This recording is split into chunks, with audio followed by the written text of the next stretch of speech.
Good morning, everyone. It's 10 o'clock, so if we make a start. I'm Councillor Filmer, I'm Chairman of the Corporate and Resources Scrutiny Committee. Can I welcome you all to this meeting? Before we start, could I just check if those online are able to hear us okay? Loud and clear, Chair. Perfect. Yeah, all good. Yeah, all good. Thank you. Just a couple of housekeeping notes for those in the room. We haven't got a planned fire drill this morning, so if the alarm goes off, it's real. Please make your exit through the allocated exits. If I could ask anyone, if you've got mobile phones with you, if you can make sure they're either turned to silent or to off, that would be helpful. And online, if we could ask if members can, or those joining us online, could make sure their cameras and mics are turned off until you're invited to address the committee, please. The agenda pack is with the papers today has been made available through ModGov. It's also directly available from the council website on the link that was sent to members. Could I ask, when I invite anyone to speak, that you clearly state who you are, so if anyone is joining us online or listening to the audio recording, they know who it is who's speaking. Can I welcome any members of the public and media who may be joining us today? And just to remind everyone that the meeting is audio recorded by the council. Finally, as the agendas are now viewed electronically, can I ask that anyone addressing the meeting just refers to the page that you're bringing up, please, just so that we can identify where we are on the agenda. If we move then to the next item on the agenda, which is apologies for absence, and I'll come to Jamie Jackson. I think there's quite a list for today. Thank you, Chair. We have apologies from Councillor Wilkins, for whom Councillor Hobhouse is substituting. Apologies from Councillor Pearlstone, for whom Councillor Dawn Johnson is substituting. We have apologies from Councillor Rodriguez, for whom Councillor Cavill is substituting. Apologies from Councillor Trimnell, for whom Councillor Dingwall is substituting. We've also received apologies from Councillor Locke. Committee members who are online are Councillors Cottle, Ham and Shane Collins. Thank you very much, and again, thank you to all those who've substituted today to come and join us. Next item on the agenda is minutes of the previous meeting. For those who were present at that meeting, are there any amendments to those, or could I have a proposal that they're a true and accurate record of the previous meeting, please? Hopefully, Councillor Seeb, that's a proposal. Thank you. Is there anyone who can second apart from? No, yeah, Councillor Soutton, thank you very much. So that's all those in favour that I sign those are true, accurate record, please show. That's clearly carried. Thank you.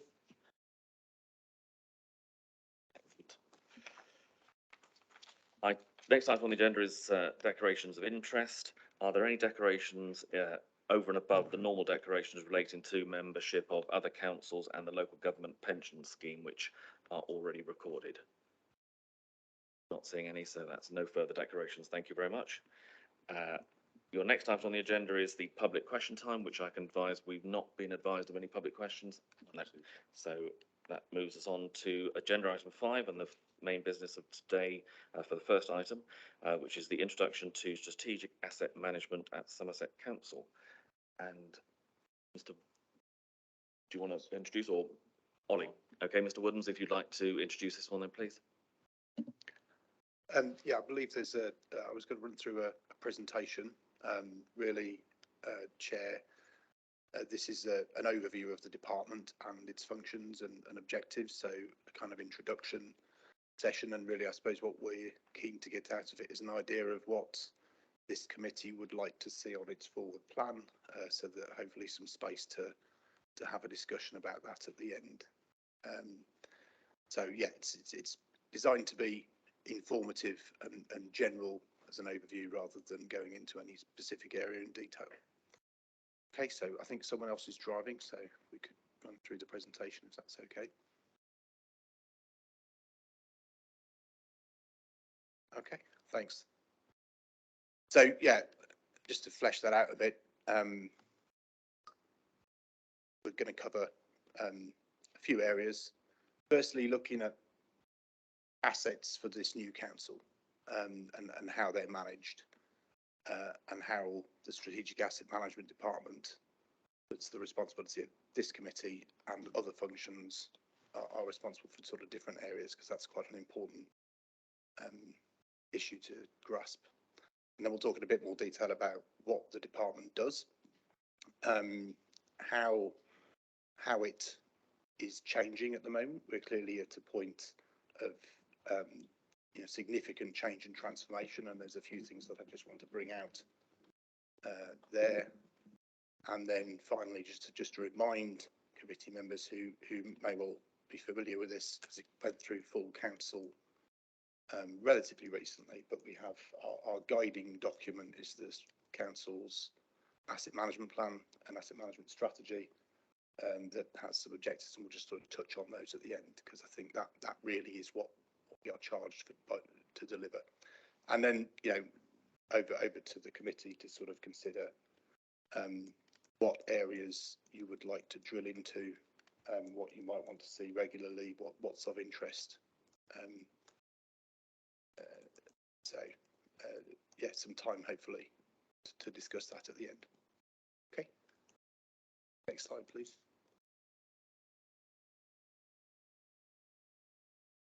So I think it's important just to sort of get a concept really. I'm going to put this up on my screen because I'm struggling to see down that end.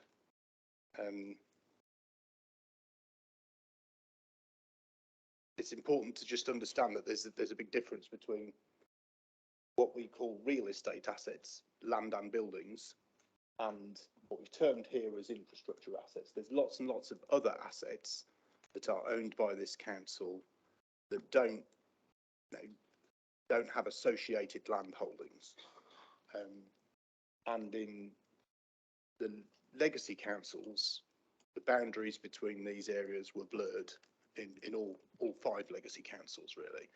In the new Somerset Council, there's quite a clear difference between the responsibilities of the Strategic Asset Management Department, which are for real estate assets, land and property, and then the responsibilities of other departments, principally in the Climate and Place Directorate, but also in the Communities Directorate as well, for many other assets, street lighting columns,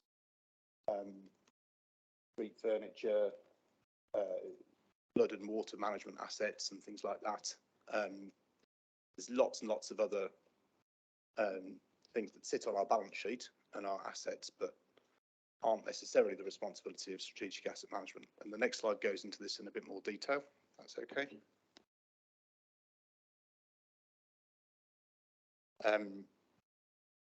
So we've got some principles set out, and these were established through the the LGR programme, that rather than just all assets being managed by one department, we're looking to utilise the economies of scale of this new large unitary authority to sort of establish specialist centres of excellence, primarily in real estate management and construction of buildings within the Strategic Asset Management Department, and then sort of civil engineering and traffic and transport infrastructure in infrastructure and transport.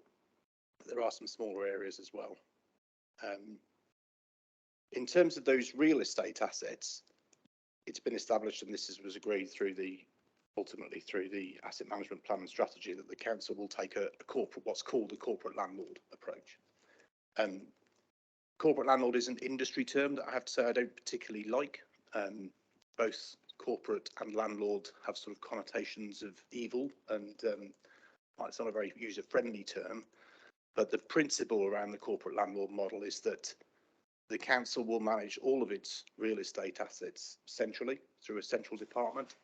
Land and buildings will not be owned or devolved by individual particular departments, but by and large, and there are some exceptions that I'll come on to, all land and buildings are the responsibility of a central function. This is the recommended approach from the Institute of Chartered Surveyors and also SIPFA, who are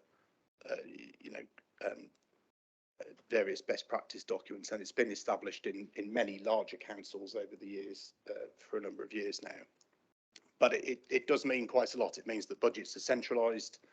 It means that my department has a large and widespread range of responsibilities for a lot of buildings, and keeping people safe right across that estate is a real challenge.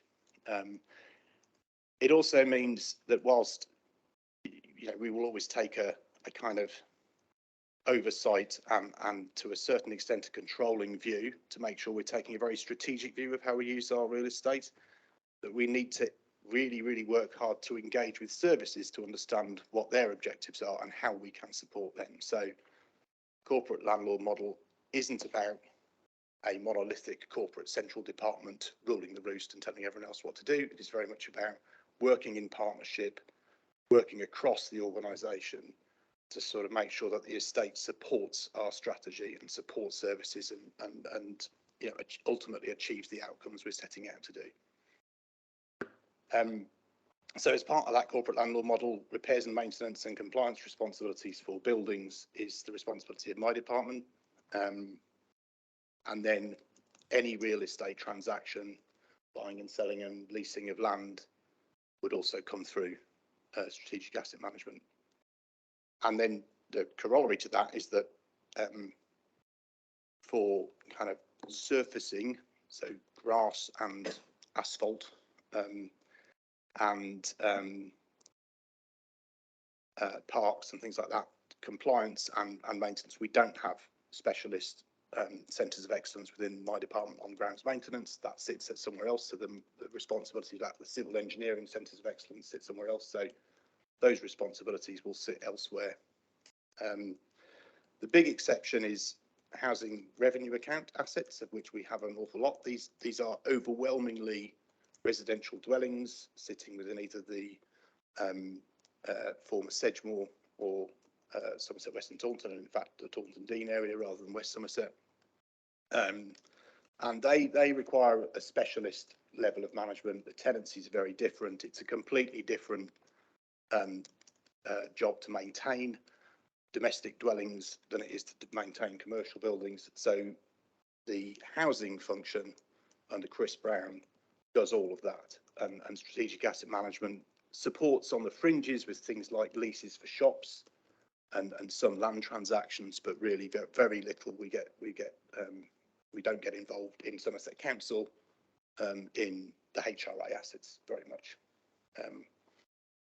And the other area of sort of real estate that is different, although much more the responsibility of my department, working with the education teams in education partnerships, is the maintained school estate. So we have at the moment about 135 LA maintained schools. They are the buildings and the land are owned by this authority, and they are ultimately our responsibility, although head teachers and governing bodies have a lot of responsibility devolved for them. So that it is different. You wouldn't describe that as a corporate landlord model because of the role of head teachers and governing bodies in local management under the scheme for schools, but we play a big role in maintaining our schools and also ensuring that they're run compliantly.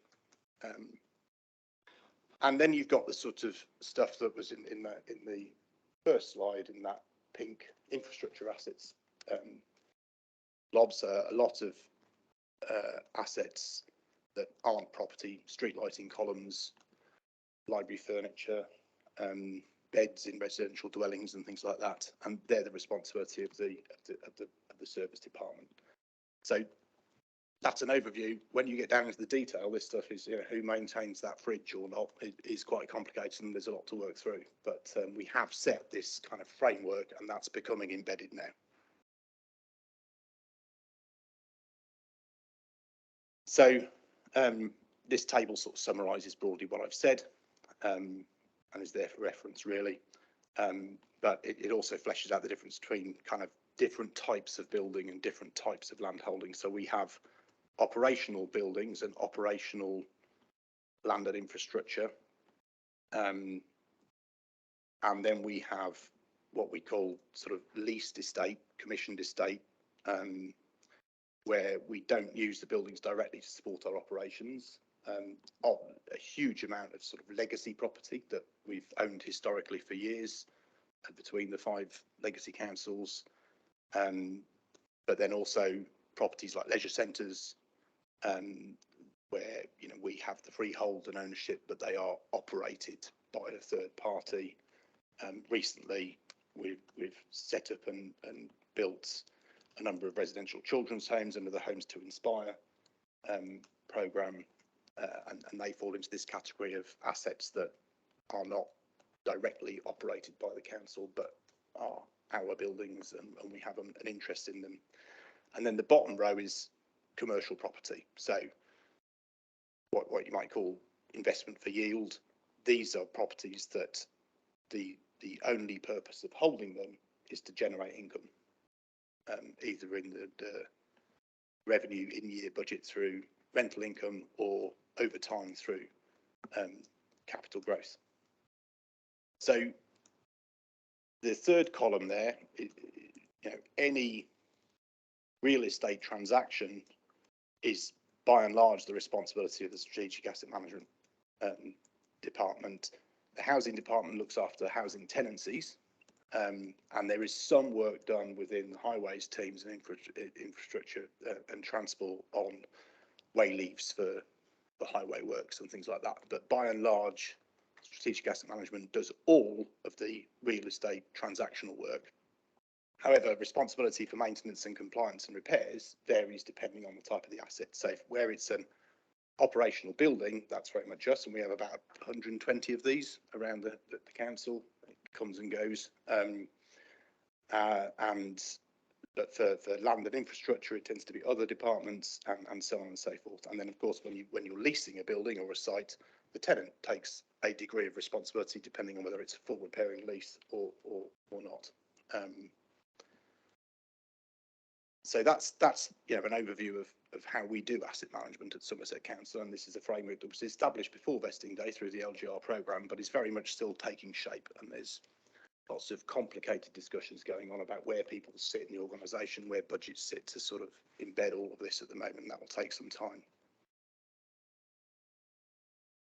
So just to talk briefly about the kind of functions of the department. If you just click once, yeah, I've tried to be clever, hopefully not too much so, and done some animation on this. So the strategic function of Strategic Asset Management, the strategic bit is the bullet points that are up there now. We are the corporate landlord function, as I've explained. We oversee and manage real estate on behalf of the whole council. We're charged with delivering the asset management strategy. We provide specialist advice and internal consultancy on lots and lots of things. And we're also, a really important part of our work at the moment, especially, is making sure that we kind of don't hold surplus assets. That's expensive. We don't want to do it. We don't want to be heating buildings that we're not using. And there's a big drive for that at the moment with the financial context we sit in, and also the fact that we've got 5 organisations coming into one in a post-COVID world where we're not using as much office space as we were before, and I'll come into that in a bit more detail. So if we click again, that stuff is really about delivering strategic plans on behalf of the authority. And then the next area, thank you, is the kind of transactional estates stuff. So we would call this our estates department. Site acquisition, disposal and development is the really big end of that. So Section 106 transactions for school sites. We're acquiring the old Bridgewater Hospital site at the moment for the Levelling Up Fund bid in Bridgewater. That is a really big deal and quite risky and difficult. We manage all the tenancies, apart from the HRA ones, as I said. Every year, huge piece of work that's very important to Nikki and Jason. We're responsible as a department for valuing all of our assets for the accounts, for the balance sheet. It gets overlooked and goes on under the radar, but that is a really, really big piece of work that's really important, and it's becoming very difficult to do with the standards that auditors are applying these days. We manage a lot of what we're calling rural estate. So the historic county farms estate is sort of managed, and all the tenancies, and when a tree falls down and so on and so forth, there's a lot of work involved in that. And then supporting it all, and I'll come on to this in more detail, because it's a big project we're running, our property records, our property data and the database they sit on. So you click again, sort of pictorial example here is a site that we have owned for many, many years, but are currently developing in Frome at Packsaddle, which some of you may have seen in the news. This is really contentious. It's one of a large number of development sites we've got, but this one is occupying a lot of officer time and headlines at the moment because there's a furious lobby group and a planning application in. But yeah, you can't really see it that easily, but you know, the red dots on there are social housing, and what we're doing here is we're trying to bring forward a scheme which will develop land holdings with an element of social housing, and that supports our strategic objectives. So this is the engine room for a lot of that stuff on the left hand side.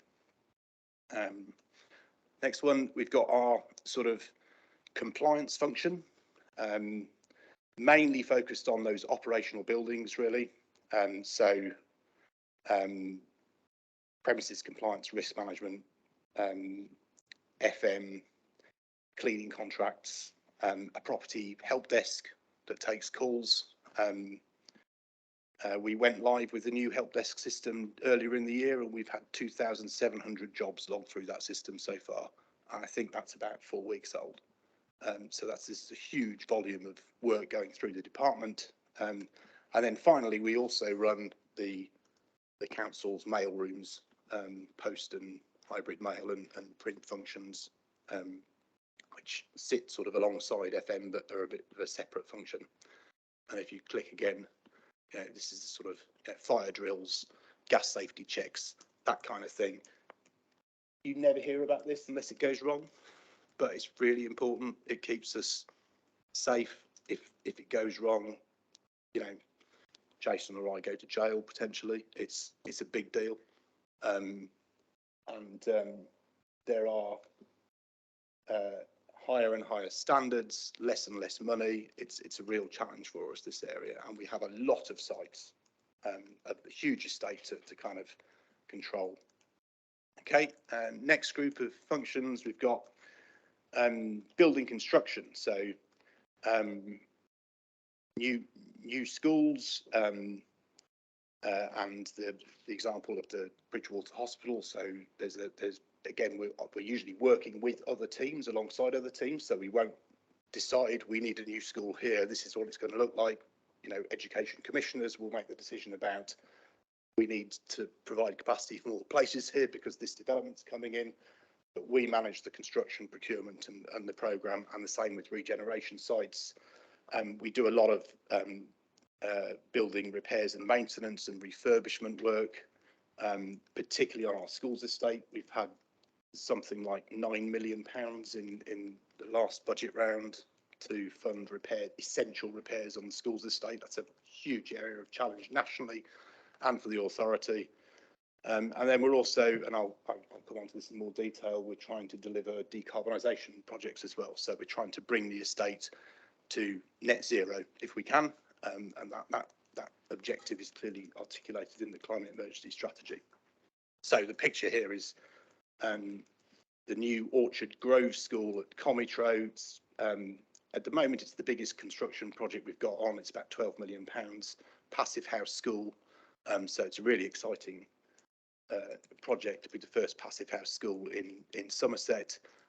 It will be surpassed by the old Bridgewater Hospital Somerset Academy build. That's about 19 million. So when that project comes to site in a few months' time, that will be the biggest one. The biggest one we've done in the recent past was a £23 million special school in Bridgewater, Poldham Bower. So, you know, some really, really big projects.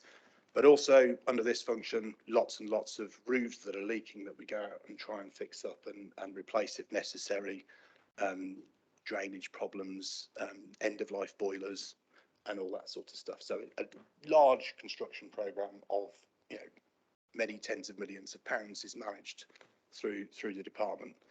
And then finally, we've got a couple of functions that I ran out of room for photographs for, but they sort of sit by themselves. We've got the commercial investment portfolio and managing that, making sure we are letting our properties for the optimum rent, and that we're taking decisions about that portfolio strategically. And that's a big area of focus at the moment with the financial challenges we've got and the fact that we've inherited 4 different portfolios, and we're trying to make sure they're managed coherently as part of a strategy.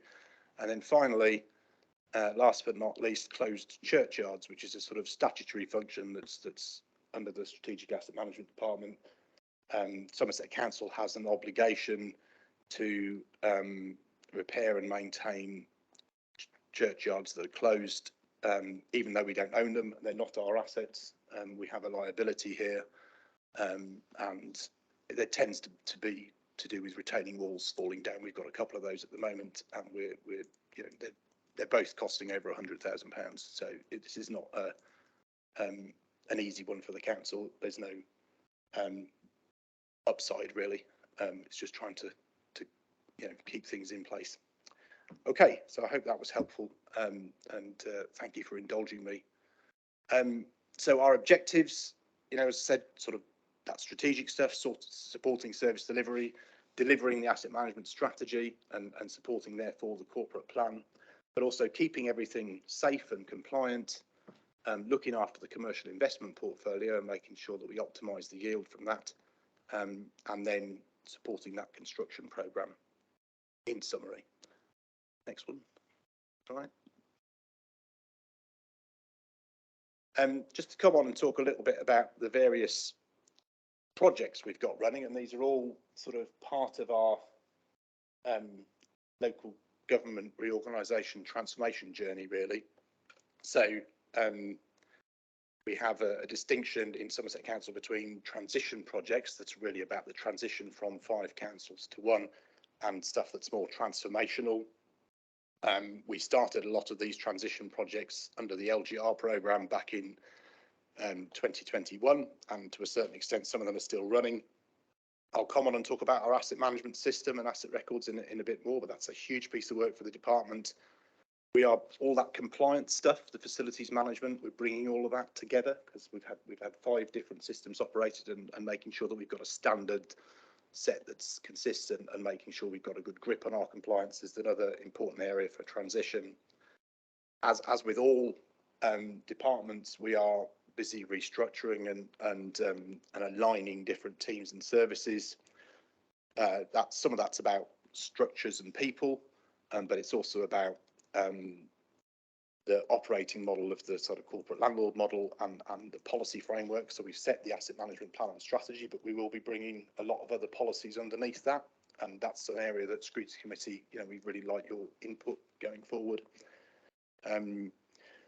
We've got 5 different mail rooms at the moment, and we're trying to sort of scratch our heads and work out how that's going to work in the future, because linked with our property rationalisation strategy, does the new council need 5 mail rooms or not? We don't know. We'll be having a look at that. And then there is a big review underway of the commercial investment portfolio as well. So they're all transitional things that are really, really important, just to sort of make sure that the new council's operating effectively. They don't really transform anything in themselves, but they're important and collectively a really, really big piece of work. And please consider what you'd like to see more of under that heading. I'll go into a couple of them in a bit more detail, but on the kind of more transformational side, where I think people will see a big difference, and it's not just behind the scenes. We're doing a big piece of work on property rationalisation. So primarily looking at our office estate. We've got 5 big offices and a number of small to medium sized ones, and we're looking at a review of those and understanding and trying to develop a sort of blueprint for what we need going forward as a council, and what we perhaps would look to lease out or sell. And then estate decarbonisation is the other big transformative piece of work, trying to drive that net zero strategy. So I'll just go into a couple of these in a bit more detail as we come towards the end. So our first one, huge project on the asset management strategy, the asset management system. Way back in 2021, we took a decision under the LGR programme to adopt what was then called TechForge, but it's now been bought out and it's Civica Property, and that was procured through a joint procurement across the 5 councils and is now in place. It's a multifunctional asset management system looking after not just our property database, but also condition survey data. It manages all the repair jobs that come in, the help desk, health and safety compliance, risk assessments, and in time we'll have an interface with our finance system so that payments can flow through. It's a massive piece of work. Give you an idea of the sense of sort of scale, and it's very much in train. We've made a lot of progress with this, but there's still a lot of work to do. We have something like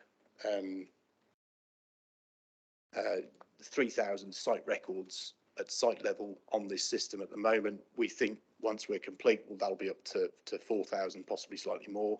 So every land holding that the new authority has.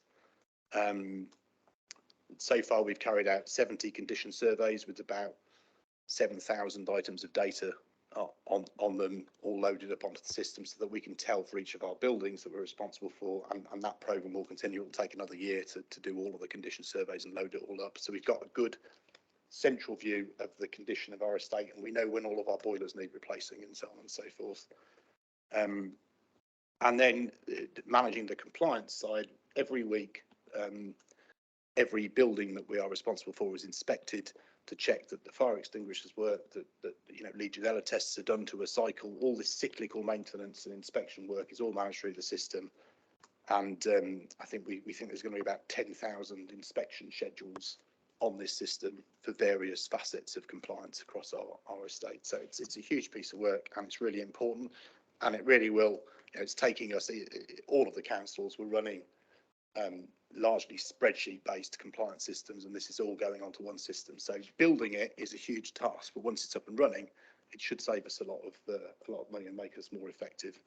The next sort of project I just want to touch on in a bit more detail is property rationalisation. So we're doing this through the One Public Estate programme, which is a government initiative that's many years old now, where really the principle being the public sector should be collaborating and sharing space and looking to maximise the taxpayers' bang for buck in property terms, and not all having a separate building in a locality. So the buildings up there are the Somerset Council's main office bases.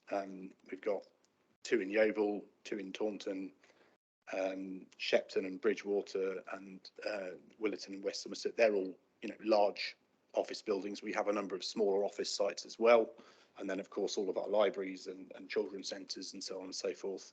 We're working really closely with the NHS and the police, and by the NHS that's the ICB and the Acute Trust as well, because collectively we're already in each other's buildings. The NHS lease space from us here in B Block, the police are in Brimpton Way and Dean House and so on and so forth, and we think there's an opportunity to really sort of deepen that in a post-COVID world. So it's a really big piece of work, and will be quite transformative, and another thing that you may want to take a bit of a closer look at. And then finally, estate decarbonisation. We've all of the councils, to one degree or another, having been engaged in programmes of estate decarbonisation, where we're looking to reduce greenhouse gases. The bar chart here is is work that we did in the former county council across 8 sites, where you can see the sort of blue and yellow taller bars are the consumption of gas in blue and electricity in yellow before we did the decarbonisation work, and then the yellow bar is after. So you see for the first column there, Yeovil Library, we have eliminated the use of gas at that site, and the total consumption of energy has gone down a huge amount. That cost about 1.2 billion, and we've done that across a number of sites with varying degrees of change. And we've got many more projects in train. This graph was illustrative of a particular point in the programme, but we've since completed the big project at B Block behind us. We've got work that's being scoped for Wellington Leisure Centre and the Oldcombe Centre as part of a bid that Somerset West and Taunton made previously. So a programme of change that will slowly and surely and over time and with great expense move our estate towards a kind of net zero position. Final slide, just to sort of remind members of the committee of the asset management plan objectives. We refer to this all the time. We did a lot of work pre-vesting day, culminating in a consideration by a report being considered by full council in February, and the agreement of these 6 objectives that are really important to the Strategic Asset Management Department. So council's estate is financially sustainable. That drives our property rationalisation work. It drives our sort of efficient, the corporate landlord model and the efficient use of sort of procurement across the estate to deliver savings in contracts and things like that. Safe and compliant and fit for purpose assets. Addressing the climate emergency, that decarbonisation work, and also other things around enhancing biodiversity and other ways we can use our estate and our land holdings to support the climate emergency strategy. Social housing and care, so the children's residential homes that we're building in conjunction with Homes to Inspire will really make a massive difference to kids in care in this county, and we're at the heart of that programme. There's social housing development at Packsaddle and lots of other sites that we're working on. These are very long-term projects, but you know, we have a role to play there. Supporting prosperity and economic growth, all the regeneration projects we're driving through, and releasing land for development where we've got surplus property. And then finally, standing alone, the growing challenges in the council's school buildings estate. This is one of the things that keeps me awake at night. We have a real challenge in Somerset, as we do nationally, with our local authority maintained schools.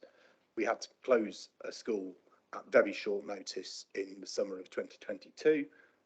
It was an academy trust, a construction type, all-it construction that had reached the end of its life, and suddenly structural issues were, and the school was closed overnight, luckily in the summer holidays, but those kids had to work, had to be schooled from home for a couple of weeks and then scattered for the rest of the autumn term across different schools in Yeovil. A temporary school is now up and running on that site, and a new school is being rebuilt. But I think that illustrates, although that wasn't an LA maintained school, we have 2 all-it schools. We don't think we've got any what's called RAC, which is reinforced autoclaved aerated concrete, which is, you'll see in the headlines in sort of health and education. It's a huge issue nationally. We don't think we've got any, but we're checking, because if we have got some of that, that's a big challenge for us. And there are other end-of-life schools that really will cost a huge amount of money that we just don't have to replace. So this is a real challenge for the council that we felt deserved a sort of standalone objective in the asset management plan. Okay, I'll stop there and invite any questions and comments, and in particular for members to consider what they'd like us to bring next time. Thank you very much. And I've got Councillor Hobhouse. Do you want to go first?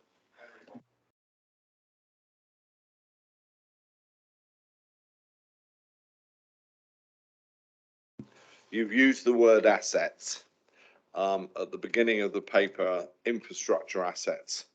And as far as I know, an asset has a value because you own it, and rights of way are not yours. Rights of way belong to the farmers. And I don't think it's an asset. Could we try another word? I'm sorry to be nitpicky, but for me, it's a liability.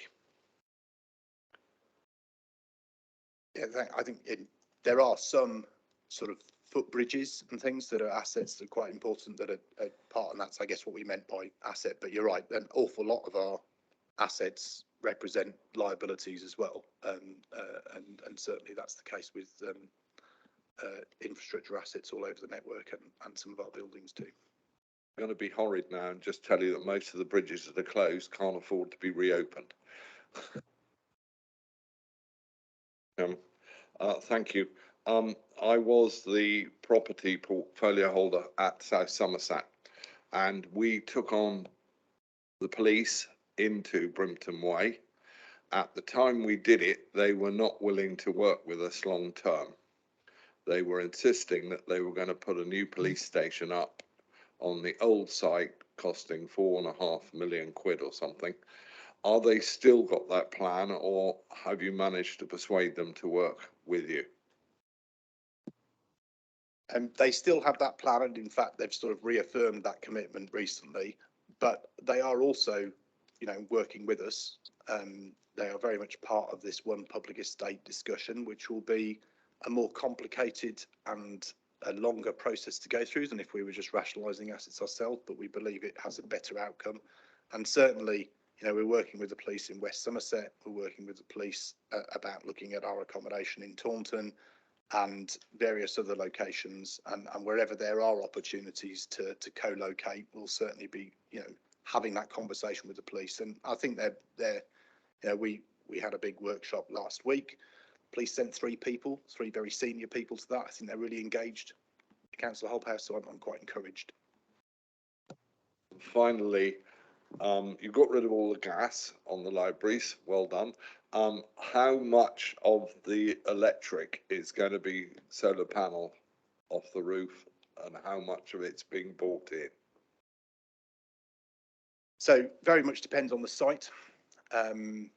Minehead Library, where actually there was no gas to start with, but we've decarbonised that site, and it depends on how cold it is on a given day, but it is as close to net zero as I think we can get in terms of the site generating its own electricity from the solar panels on the roof. Battery storage really helps here, and that's not an area we've gone into because it's expensive, and but we would like to revisit that. But we have some sites where the kind of ratio of places you can put solar panels to the electricity requirement works quite well. Other sites, the Oval Library is a good example. The roof's just completely unsuitable for solar panels, and so there isn't really anywhere to put them. And so, yeah, we have taken out gas. We've really improved the thermal efficiency of that building, but the air source heat pumps are being supplied with electricity that is generated elsewhere. We have a green, a green tariff, green for business tariff. So the electricity we are buying is, in theory, backed by REGOs and sustainably sourced, but wherever we can, solar panels make good commercial sense.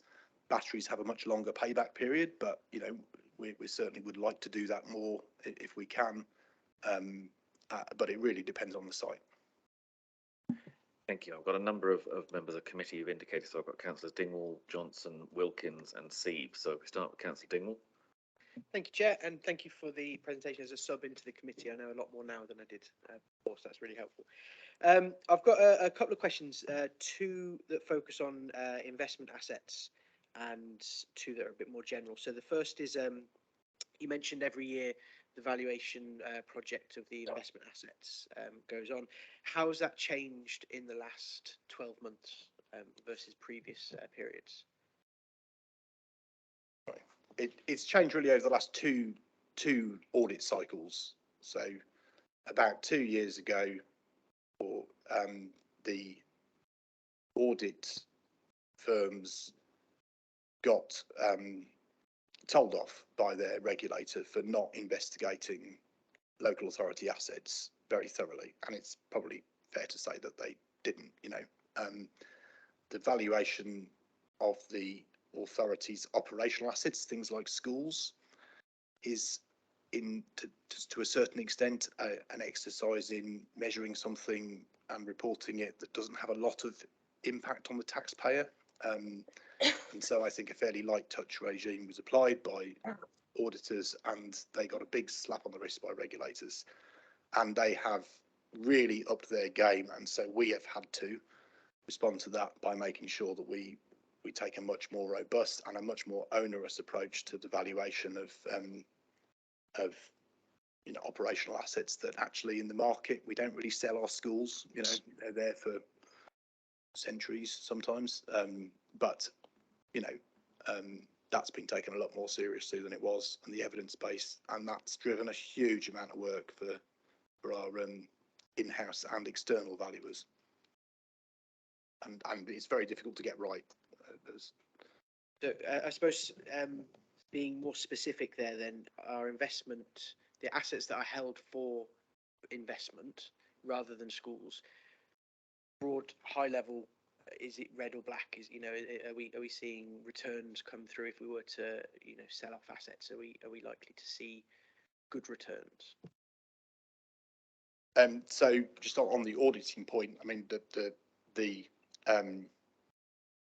our valuation of investment assets is very thorough and always has been, and that's a completely different valuation basis, and it's you know, so it's a different issue really. That's not been impacted by the audit burdens. I think in terms of, we're doing a big review at the moment, so I wouldn't want to sort of preempt that.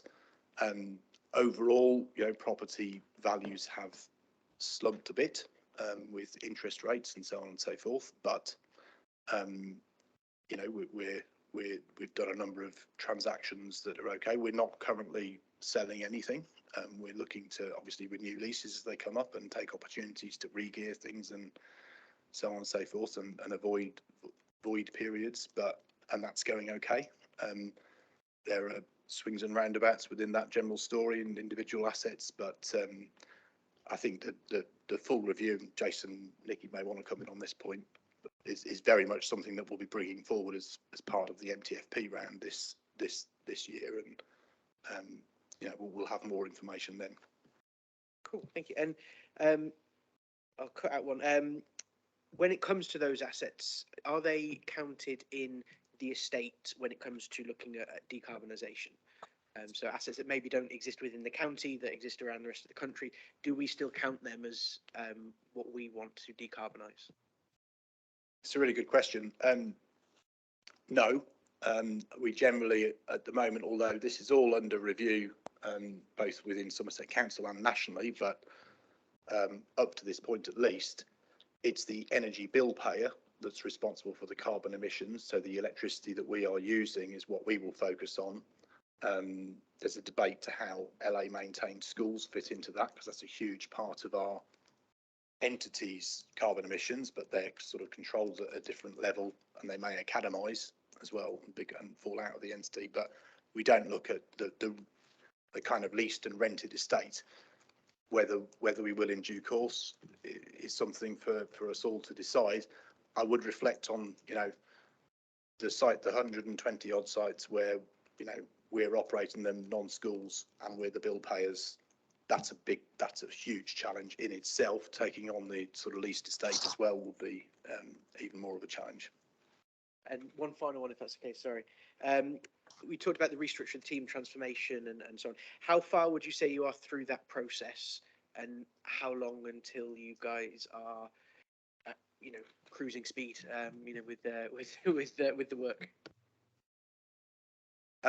It's difficult to give a kind of precise figure. So strategic asset management, and so we have an interim structure at the moment that is working okay. I think we've got quite a lot of goodwill in the staff, and there are no particular pinch points. By and large, we can carry on managing the buildings and the projects and doing those transformation projects with the structure we've got for a bit longer. So that being the case, the huge amount of sort of HR and finance and trade union capacity that's required to do this across the organisation is being prioritised elsewhere. So we will go through our staffing restructure at a slightly later time than some services, which will start early. We're in the second wave. But it's not just about staffing structures, it's also about service alignment processes. I think, you know, we, as a department, we have Civica Property up and running now as a single asset management database. That's really, really good. It makes a massive difference in terms of where we are. So we're certainly ahead of a lot of other services there, which are running separate systems still. And in fact, you know, our system went live for the county council and for South Somerset before vesting day. So we've got ahead of the curve there. Other projects in between those spectrums. So, but I think it's going to take another couple of years before you could say we're cruising I've been working in local government for, nearly 20 years. I'm not sure we've ever been cruising anyway. So yeah, something else will come then. Thank you very much. Councillor Johnson. Thank you, and thank you for the presentation. Yeah, really informative. Slightly surprised to see that you deal with mail and those facilities. It doesn't seem sort of a natural fit for me, but I guess there's some reason why that all sits within your remit. I've got a few questions. Should I do them one at a time? Would that be easier? So the first one was just really exploring how much in the past you've used scrutiny and seen the role of scrutiny. There's a lot of, I sit on another scrutiny panel, and there's a lot of things kind of come that have kind of been decided, and it's just, give your views on it. For me, effective scrutiny is being involved as the decisions are evolving and being made. And I just wondered how much you feel you've used scrutiny for that purpose in the past, and going forward, do you see that changing? It's a good question. I think, so in the past, my role was as head of property at the county council, the decision-making process there used local members as a consultation mechanism and the chair of scrutiny, and then scrutiny had the ability to call things in, and probably we weren't as proactive in terms of taking some things to scrutiny, but it's a very broad remit. In the new council, I think it's a blank piece of paper to a certain extent. I think one of the reasons I'm here today is to sort of invite scrutiny committee members to have a think about what areas they would like to get involved in. For me, disposals can be pretty contentious, and that is quite a difficult one. There's always a judgment call to make with a contentious disposal. So conversations will start at a very early stage, and many of the conversations that are had commercially are sort of have a commercially sensitive nature about them, and they might not go anywhere. So there's a sort of bringing every conversation to a scrutiny committee, I think would be problematic, and I think we'd have to use the confidential sessions for some of those discussions. But I think there is more we can do to sort of share a pipeline of disposals, and certainly involve scrutiny committee. That's been the contentious area in the past, and that's an area where I think we need to work together to understand how we use the scrutiny function whilst enabling the council to sort of do business effectively, because deals have to happen quite quickly, and we have to take opportunities to either deliver outcomes or generate receipts where we can, but doing that in a way that's transparent and engages. I think certainly Bob as chair will see every major transaction that we do, every major contract we let through the key decision consultation process. So there is a mechanism in the constitution there to bring the scrutiny committee in. But I think I'm very interested in your thoughts as a committee about what you would like to see an overview of in terms of the plan we've got on our condition programme, on our construction programme, and on our sort of list of surplus sites, and we can discuss all of those things. My following question is rather site specific, because I am obviously the councillor for Orchard Grove build area, and I was just wondering, what are the implications on the budget of increasing costs for that build, and how are those factored in? And also, how do you work in terms of the builds on sites that are part of a development? Do you use the contractors on the site, or do you have your own team? And what's the liaison interaction between the two people working alongside each other? So, construction costs have rocketed over the past 2 or 3 years, and that's happened at a time when Orchard Grove, had its budget set indicatively at around 7 million, 8 million, with site abnormalities included as well. And actually that's gone up to more like 12 now. And that is really around materials inflation, and we are seeing labour inflation as well now. That's a really big issue in the construction sector, and I think will be a continuing issue, whereas materials might start to settle down a bit.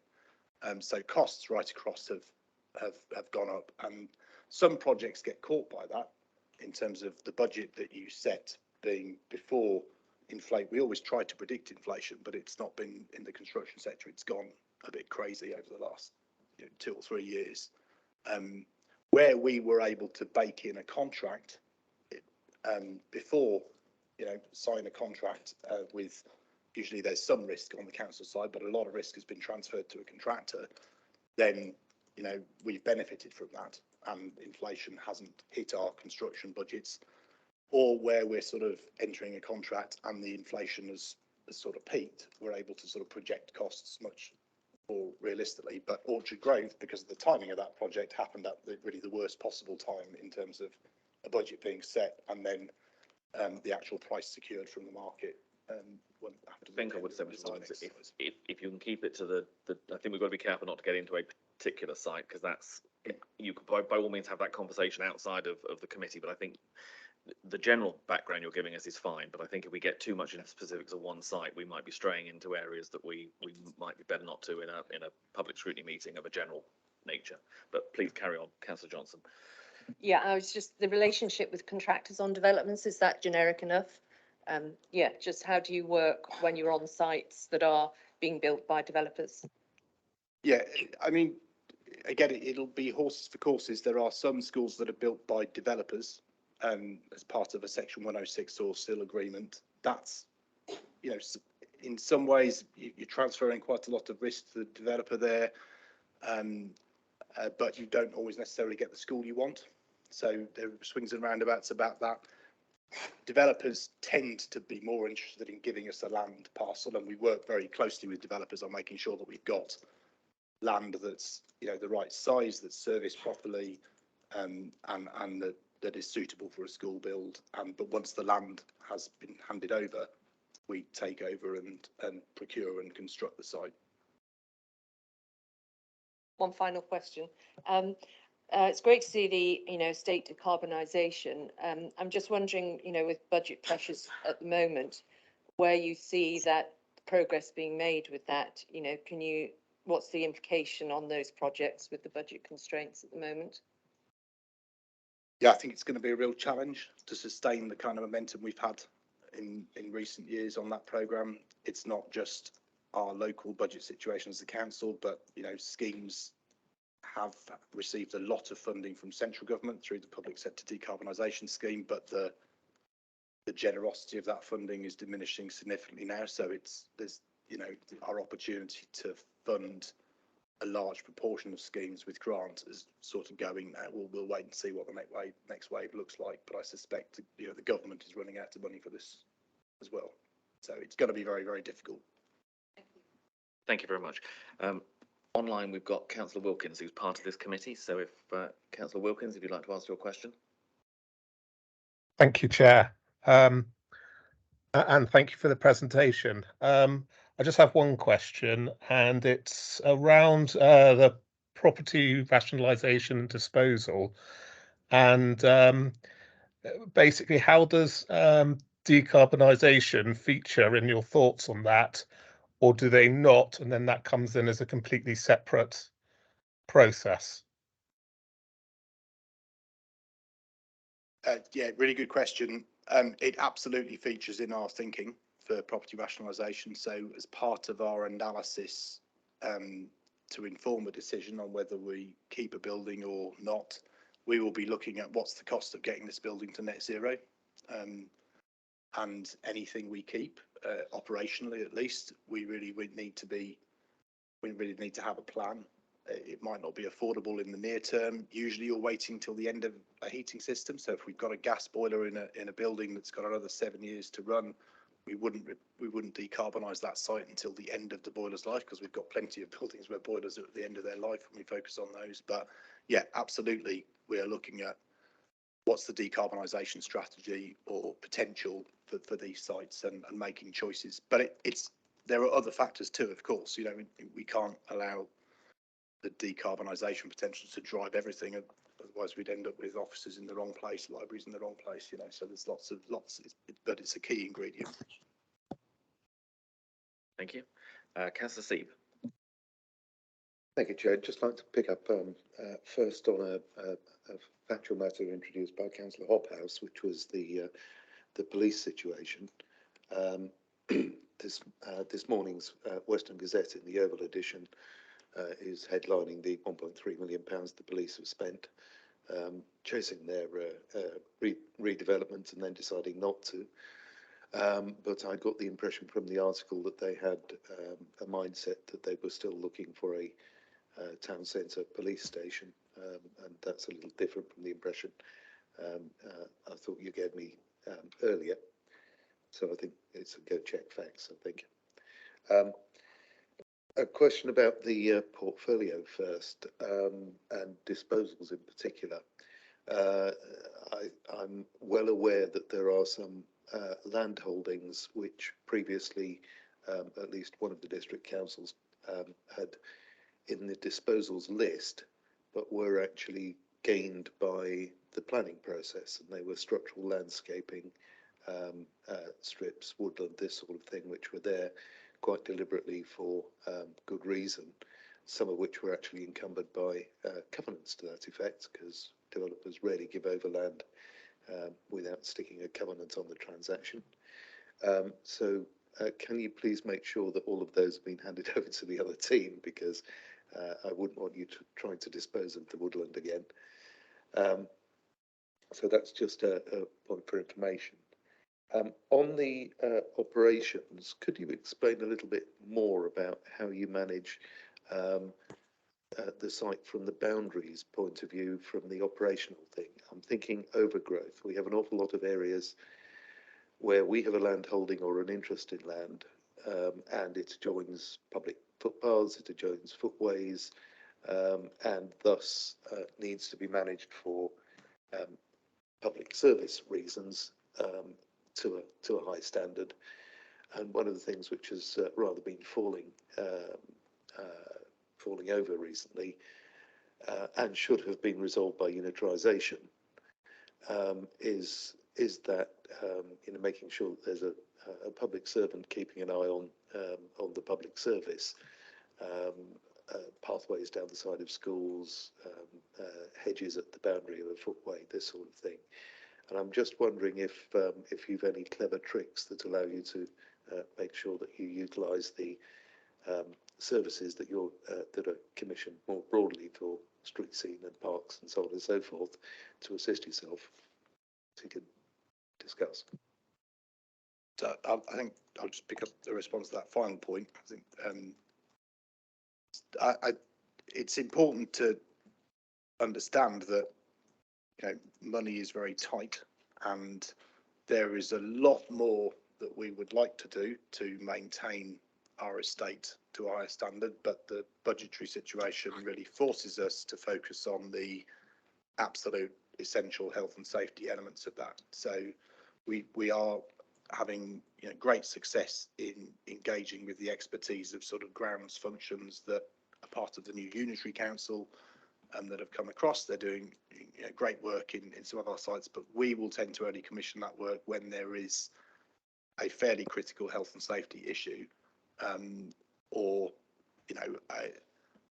a right of way that has become sort of unusable. We get an awful lot of feedback from customers and local members that we're just simply unable to respond to, because we don't have the budgets. And going back to this kind of schools maintenance challenge, we are only funding the highest category of maintenance, and that's cost £9 million in this financial year. So the scale of our maintenance challenge is huge, and for that reason, it'll be a long time before we can afford to do everything that we might be expected to do or might like to do. We have to really prioritise the priorities and only commission work where it's essential. Yeah, I think you've hit the nail on the head with respect to whether or not the work gets done. But my point was actually, I think you've answered my point, which was we have in-house expertise where there is no cost of acquisition, because we simply task and instruct rather than having to go to the market. And I'm not convinced that for small works where we already have staff going to the market satisfies the value for money Hi. test, because ultimately Sorry. everybody ends up paying the Can cost of I running the move competition. first? Where am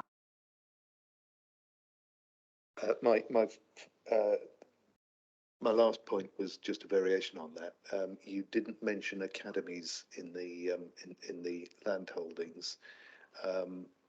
Where do you see those in?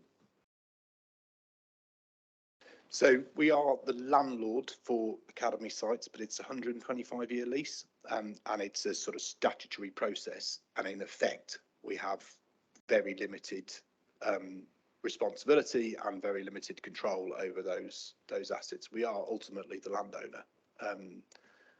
As schools move from LA maintained to academy, and they only ever go that way, you know, our maintenance burden drops significantly as a council, and that's a big deal at the moment. You know, we've got some big sites who have voted to go academy, 2 of our secondary schools, our LA maintained secondary schools, and a number of primary schools as well.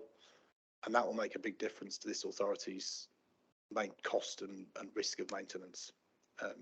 So we would tend to look at academisations quite favourably from a risk management perspective. Thank you very much. I've got a couple more speakers who've indicated, but I'd also like to ask a couple of questions if I can as well, because, and it's following on from, I think it's Councillor Johnson who raised the issue about the role of this scrutiny committee and how we go forward to have a positive sort of proactive role rather than always a looking backwards. In some respects, it's the question I've raised with you outside of this meeting before. It's sort of who makes decisions and what's the process for those decisions to be made. And I think you've highlighted certainly a couple of areas that I think, from my own view, that this group should take a look at, and that is what happens with the commercial assets. It's a major impact on the finances of this authority, and the rationalisation, which is always a wonderful word, because there's the rationalisation in terms of efficiency, and we've mentioned the decarbonisation, but there's also the accountability to our electors and the accessibility for people to those, which may be pulling in different directions in terms of that rationalisation. I think, again, that would be something that would be useful to see how that sort of process come before scrutiny, to look into it, as I say, in front of the decision being made, rather than only ever looking backwards or trying to unpick a particular role that might be being followed. And I think you've also mentioned the whole role of assessment and disposal of assets.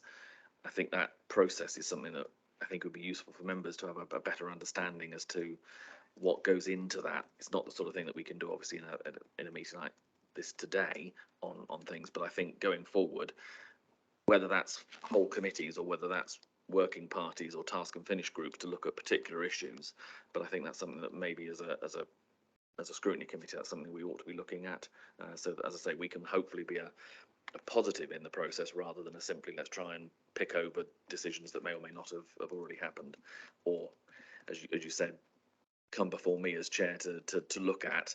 I don't want to be in the position of constantly calling stuff to committee. It would be better if we got a process rather than a let's deal with it on an ad hoc basis. Jason, did you want to? Yeah, Mr. Vaughan. If I could jump in there. So just in terms of those things, and I'm glad you've raised them, I think they fit in very much with the next paper on the financial strategy. Absolutely. This council will need to do some quite dramatic things in terms of its finances, and therefore I welcome Scrutiny's involvement in that and the proactive sort of scrutiny of those things, because we're going to have to make some really tough decisions over the next couple of years, some very tough decisions, and therefore the more members involved in that, the better as far as I'm concerned. So when we come to the next item, I think there's a few areas there, exactly the ones you've talked about, the commercial properties, the disposals, that absolutely I think this committee could really grab hold of and do some working groups on, etc. Thank you. I've got Councillor Cavill and then Councillor Soughton. Councillor Cavill. Thank you. I was delighted to hear that you've got your tech forward, you call it, the multifunctional asset management system up and running. So a couple of queries on it, really.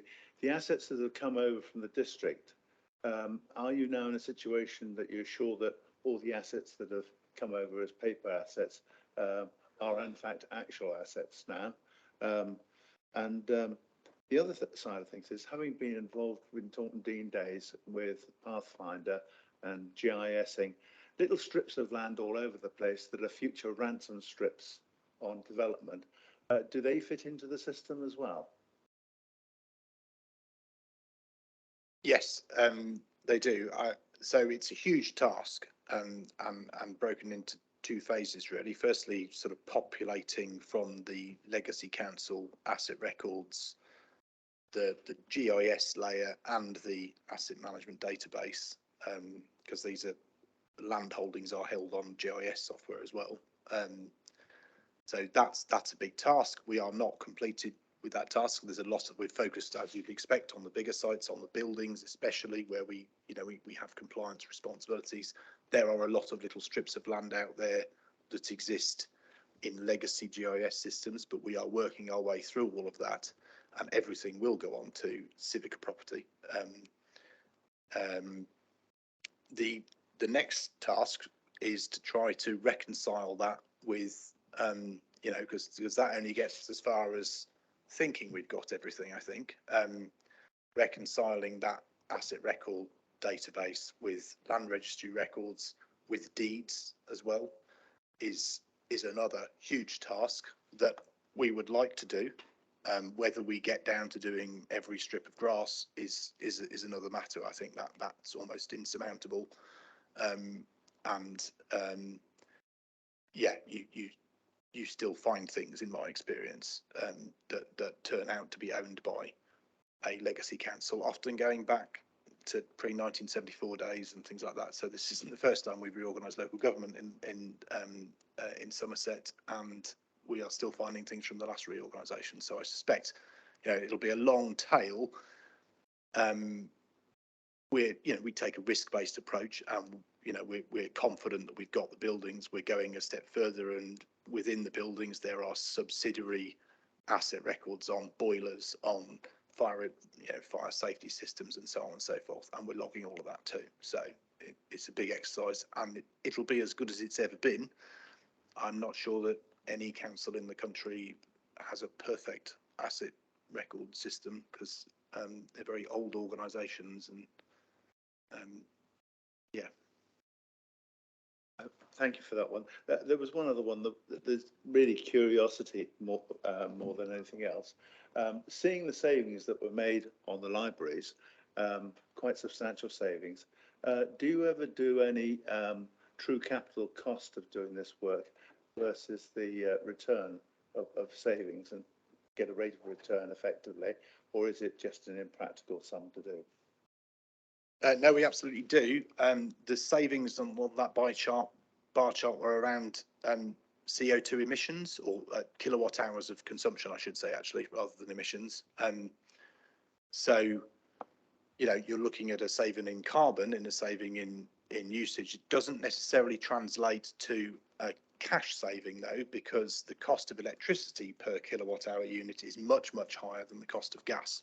So whenever you're replacing a gas heat system with an electricity heat system, you have to put a lot into the building to make it more efficient, just to keep in the same place from a cost perspective. And the payback period on, these calculations are changing all the time as energy prices go up, but the payback period when we initially did an investment appraisal for the B Block County Hall project, which was 7.3 million of decarbonisation works, taking out gas and putting in air source heating and various other things, was 60 years. You don't get your money back very quickly when you're doing net zero decarbonisation. There are elements that have more attractive payback periods. Solar panels is one of them, battery storage. Obviously, energy costs will change in the future. If you're a betting person, at some point that anachronistic pricing of gas at a much, much lower level per kilowatt hour than electricity has sort of got to change at some point, I think. So looking ahead, the business case for these things may well improve, and we're trying to be strategic and understand that they're going to stop making gas boilers at some point. So at some point in the future, we've got to do everything. But you don't do estate decarbonisation, generally speaking, for financial savings. You do it to reduce emissions. Thank you. Councillor Soughton. Thank you, Chair, and thank you very much for your presentation. My question's really about infrastructure assets, really, and in particular street furniture, and how, when they're damaged, and I've been looking around the county quite a bit and seen quite a bit of infrastructure damage, how those costs are recovered. Are they recovered from motorist insurance company, or are we insured for that, and are there any figures to this authority on the cost of that damage to that infrastructure? One of the things that highlighted this really was that there was a new set of traffic lights put in Yeovil, in particular place in Yeovil. Took quite a long time to finish, and then 2 days later, once they'd been finished, somebody drove into one of the traffic lights and completely wiped that out. So I'm just wondering what cost, liability, who and where and all that comes from, if you like. It's a curiosity question for me. Hope it's not a stupid question, sorry. It's probably a question for colleagues of mine, really. So the sort of street furniture assets, the traffic assets, are the responsibility of Sarah Dowden in Operation Regulatory Services within the Community Directorate area, and also David Carter for the traffic infrastructure, street lighting, traffic lights, signage, that sort of thing.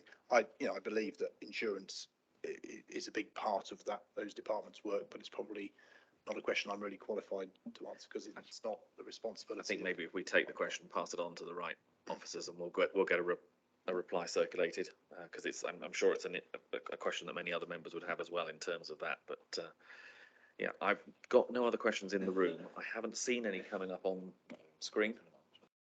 In which case, thank you very much for the presentation. It was a very comprehensive summary of where we are. I think going forward, obviously, as members have raised a number of issues, but I think we will have to work with officers to see how this committee can best contribute to the process. And I'd also ask any members who are in committee, but also those who are joining us online, or those who are members of the committee who will be listening to this later, if there are particular issues, please flag them up to myself or Councillor Wilkins as Vice Chair, and we'll again raise those and take forward as to how we can best, as I say, be a positive contribution to the system, rather than simply waiting for it to come back and maybe criticise later. We'll probably do that as well, but we'll try and do the positive stuff too. But thank you very much for the presentation. Again, thank you for members for your contributions. Thank you. That moves on to the next item, which is the medium-term financial strategy. And I think, Mr. Vaughan, you're going to present this to us, please. Thank you. And I have got a presentation. It won't be death by PowerPoint, don't worry. I'll go through it quite quickly, but it might bring to life the actual report itself. So I'm Jason Vaughan. I'm the Executive Director of Resources and Corporate Services and the Council's Section 151 Officer. I'm joined by a couple of my colleagues. So down at the far end, you've got Nicola Hicks, who's the Service Director for Finance and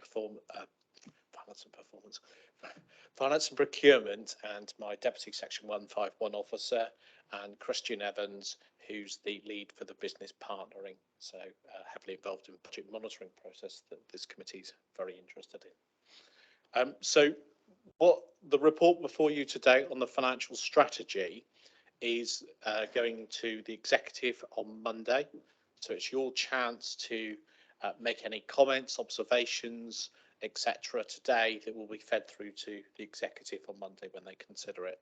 I'm just going to go through and give you a bit of a flavour, we'll go to the next one, around the sort of national picture and then how that relates to where we are as a council.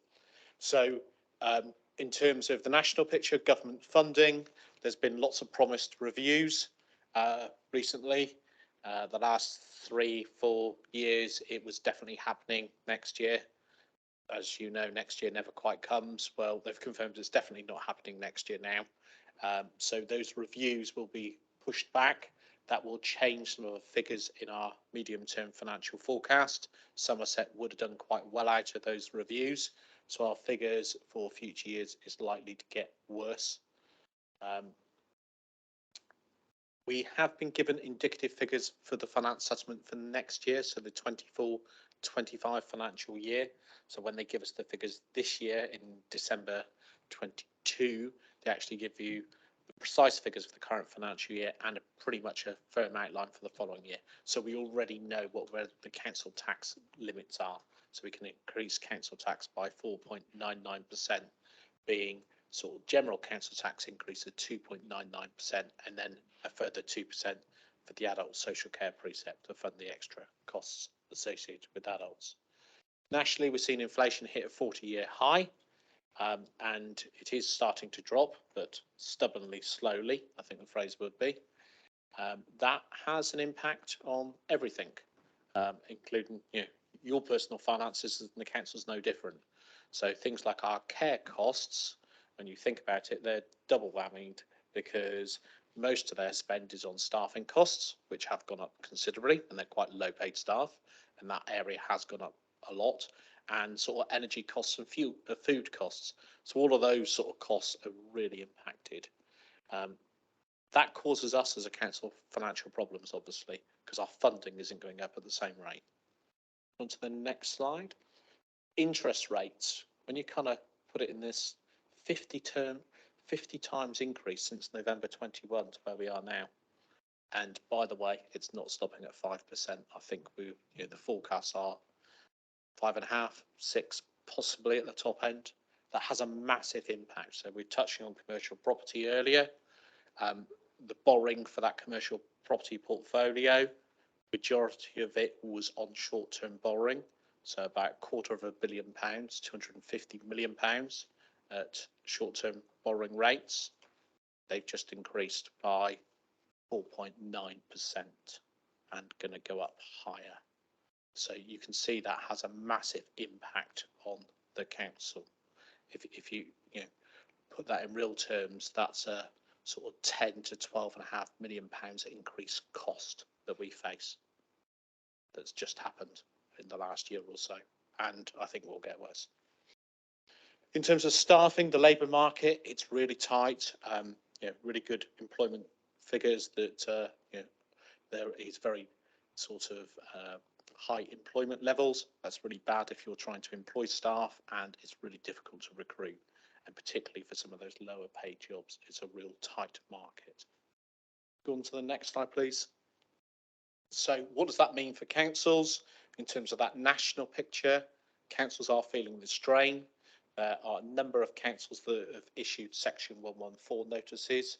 So that's where my equivalents actually give a notice that the council is either about to run out of money or actually do some unlawful expenditure, and you'll see slight differences between the two. Did you have a? No, okay.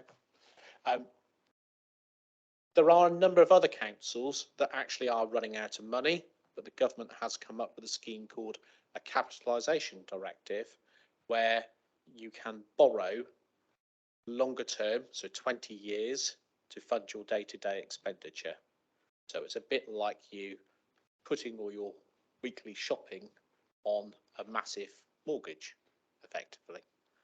Now, the reason why the government quite likes that is actually it doesn't cost them any money at all, and it avoids councils going bankrupt. It's not good news for the councils because you still have to pay the money back, and actually you have to pay it back a higher percent, so 1% above what every other authority in the country can borrow at. Makes sense if you're in financial difficulties to charge you more interest, doesn't it? Not quite got the logic on that one, but hey ho. And we are then subject to an external review. So all those councils that the government has given a capitalisation directive, they get a team of finance professionals come in and tell you what else you need to do. It is interesting. So the Department for Levelling Up, Housing and Communities, have recently been recruiting more commissioners ready for the number of failing authorities they're expecting to go bankrupt. So they've been actively recruiting. If you're a council that does go down the Section 114 route and commissioners are appointed, they're appointed for other things as well, you have to pay the full commissioner's cost. That's currently £1,220 a day plus expenses. So you could imagine those bills soon whack up if you've got 3 commissioners coming into your authority. And I think the big thing for members to bear in mind is you lose all control of the council now. Yes, you are in charge, unless you make a decision the commissioners don't agree with, in which case they take that decision out of your hands. So you do not run the council. That's a big, big change. So all those things that you want to do, I'm sorry, they run it like financial administrators. It's protecting the public purse, disposing of assets, generating income, reducing cost across the board. So it's not something to take lightly. That's thoroughly depressing, isn't it? If we go on to the next one, just some sort of in terms of overviews, obviously we're sort of got 5 legacy councils. There are some outstanding accounts from the prior organisations that we are working through. Stubbornly, the 2021 audit from Sedgemoor, they still haven't quite signed off, although I was promised it earlier in the week. I still haven't seen it, so that will go through, and we're hoping to work through the other ones as well. In terms of the 22-23 accounts, there are 2 of the accounts that have been published so far. So those from Mendip and Somerset West and Taunton have been published, and a couple of the others are likely to be this week, and the last one will be miserably in sort of within the next 2 weeks. So they're all pretty much there. The overall picture across Somerset, when you add it together, is about a £20 million overspend for the year. Go on to the next one. A couple of areas that really need to highlight in terms of schools overall. They are responsible for their delegated budgets. You know, we delegate the budgets, we basically passport on the funding to them. They are feeling the squeeze as well. Currently, at the start of the previous financial year, there was about a £20 million surplus on the local authority schools. Looking at their plans, most of them are starting to go into deficit. So that overall 20 million surplus that there is will start shrinking down and obviously impact on the council's balance sheet. The other area, and this is a real concern of mine, around the high needs block, particular area associated with children with education, health and care plans. The deficit at the moment, at the end of the 22-23 financial year, is just under £30 million. That is projected to be at £70 million by March 2026. Why is that date important? Well, at the moment, the government has done what they call a statutory override. So this doesn't sit against the council's reserves. Because it was showing negative, the government have done a statutory override and allowed us to put it in a separate part of the balance sheet, so we can just ignore it. That override ends on March 2026. So that will take £70 million of our reserves away. We have about £100 million worth of reserves, so you'll be down to £30 million. That's assuming you don't overspend in the next 2 years as well.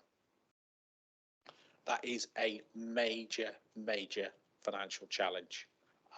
It's the one that really does keep me awake at night in terms of I can't see a way out of that one easily.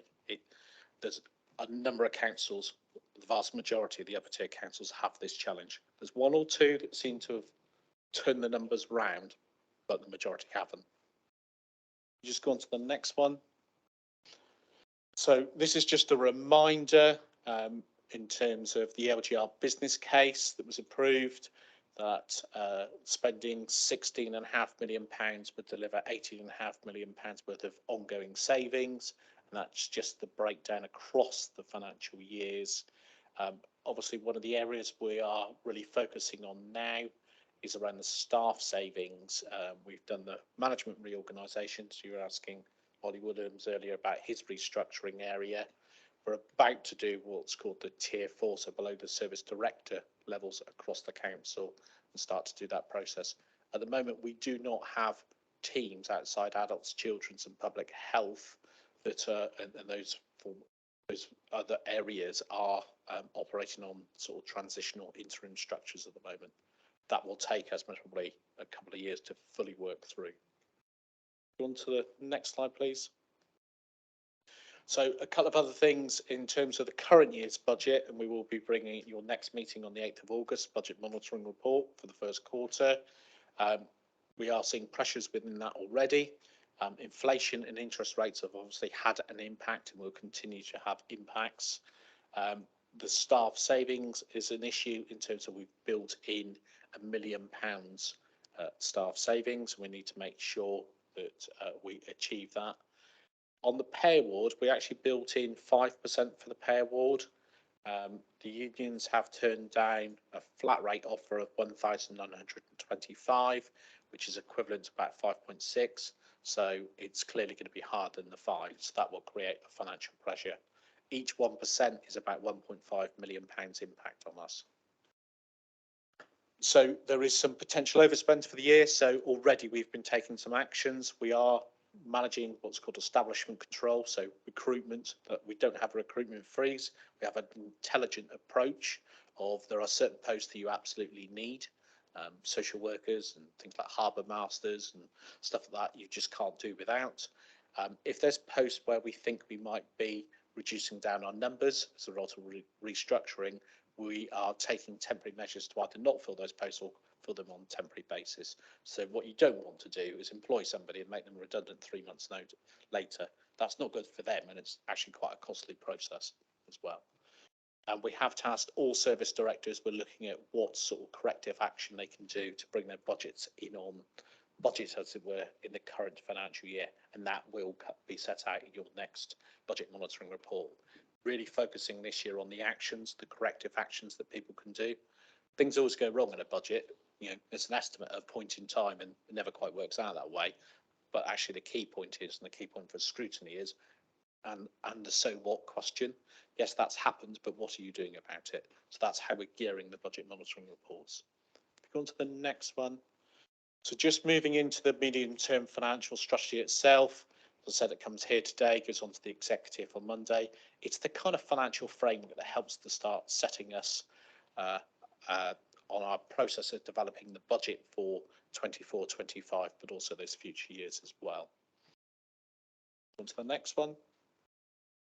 Here's the 6 objectives within there. I won't read them out. They are set out in the report. They're kind of fairly obvious, sensible things, but it is about managing your finances, not just for the year ahead, but actually trying to look at that medium-term financial view. It's quite hard to do because you don't know lots of things, but actually you can make a pretty good estimate on the majority of them. If you just go on to the next one, so just to give you the size of the challenge. So what's the gap look like? Well, this is the figures from February that were published as part of the budget reports that went before you in full council. So to carry on doing the same things as we do them now in the same way, you need to find £100 million over the next 3 years. Our net budget's about 500 million. So you've got to take 20% of the net budget out of services. That's after allowing for council tax and everything else going up as well. So a quick question on the use of the word accumulative there. My understanding, that's not the sum across the bottom. That's the gap in each individual year. Is that right? So if we do nothing, so the gap for 22.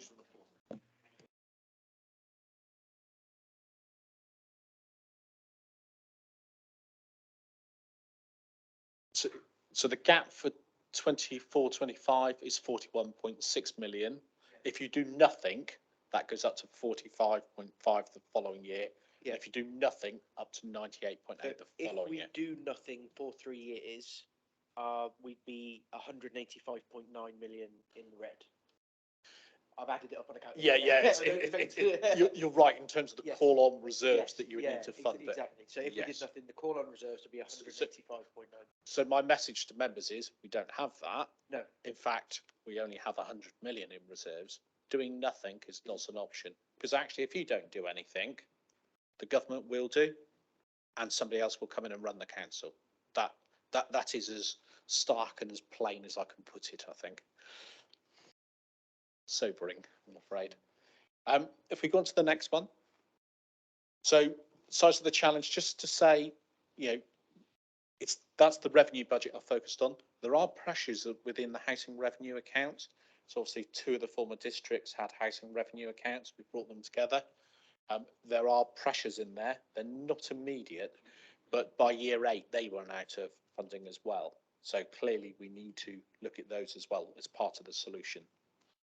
And I've highlighted the dedicated schools grant and where that is and the pressure that is putting, because that in itself, when that comes back onto local authorities' balance sheets and offset against our reserves, is a sledgehammer to our finances, I'm afraid. So just so that's clear in my head, the 26-27, if we do nothing, is 170 million in itself before any other calculations. Yes. Okay. Yeah. Quite. Yeah. Yep. If we go on to the next one. So just within the report, I've highlighted a number of risks. These are the red ones. They're not a surprise in terms of things like national pay I've already talked about, inflation and things like that. And within the report, we set out sort of some of the comments and some of the mitigations. Not a lot we can do about things like that, inflation and interest rates and things like that. It's actually quite hard to do much around some of those things. If you go on to the next one, here's some of the amber risks. Now, I think some of these you could have said perhaps I was being generous and calling an amber. Perhaps they should be red. So things like our reserve position and stuff like that, you could see some of these going red. As part of the budget process this year, we will be doing some active risk management and reporting that as part of the report. There'll be a lot more prominent risk reporting than perhaps you've seen in the past, just because of the scale of the challenge we face. Go on to the next one. It was going quite quickly up to this point.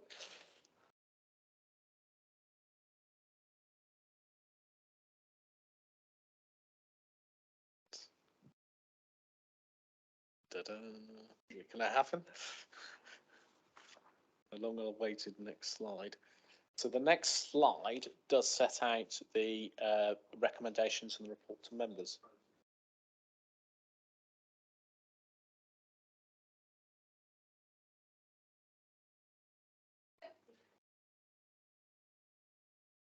That's it.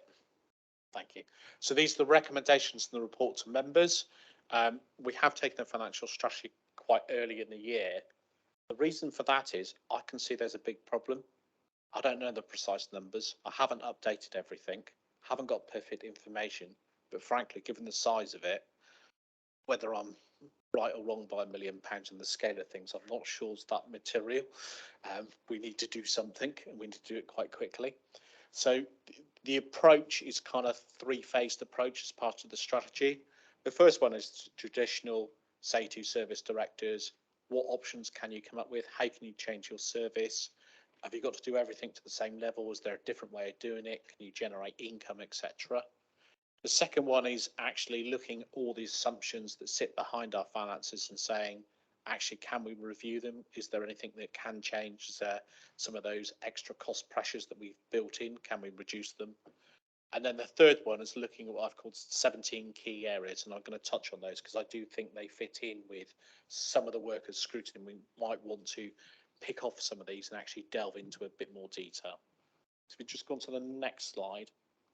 So this is those first one of those is saying to to the service directors, what budget options can you produce? Now, actually, being realistic, some of the budget options take a bit of time to achieve. So actually, we're saying over the next 3 years, some of them you can make immediately because they're straight, simple cuts. Some of them actually, if they're in the efficiency end, if they're changing service levels, you have to look at consultation processes.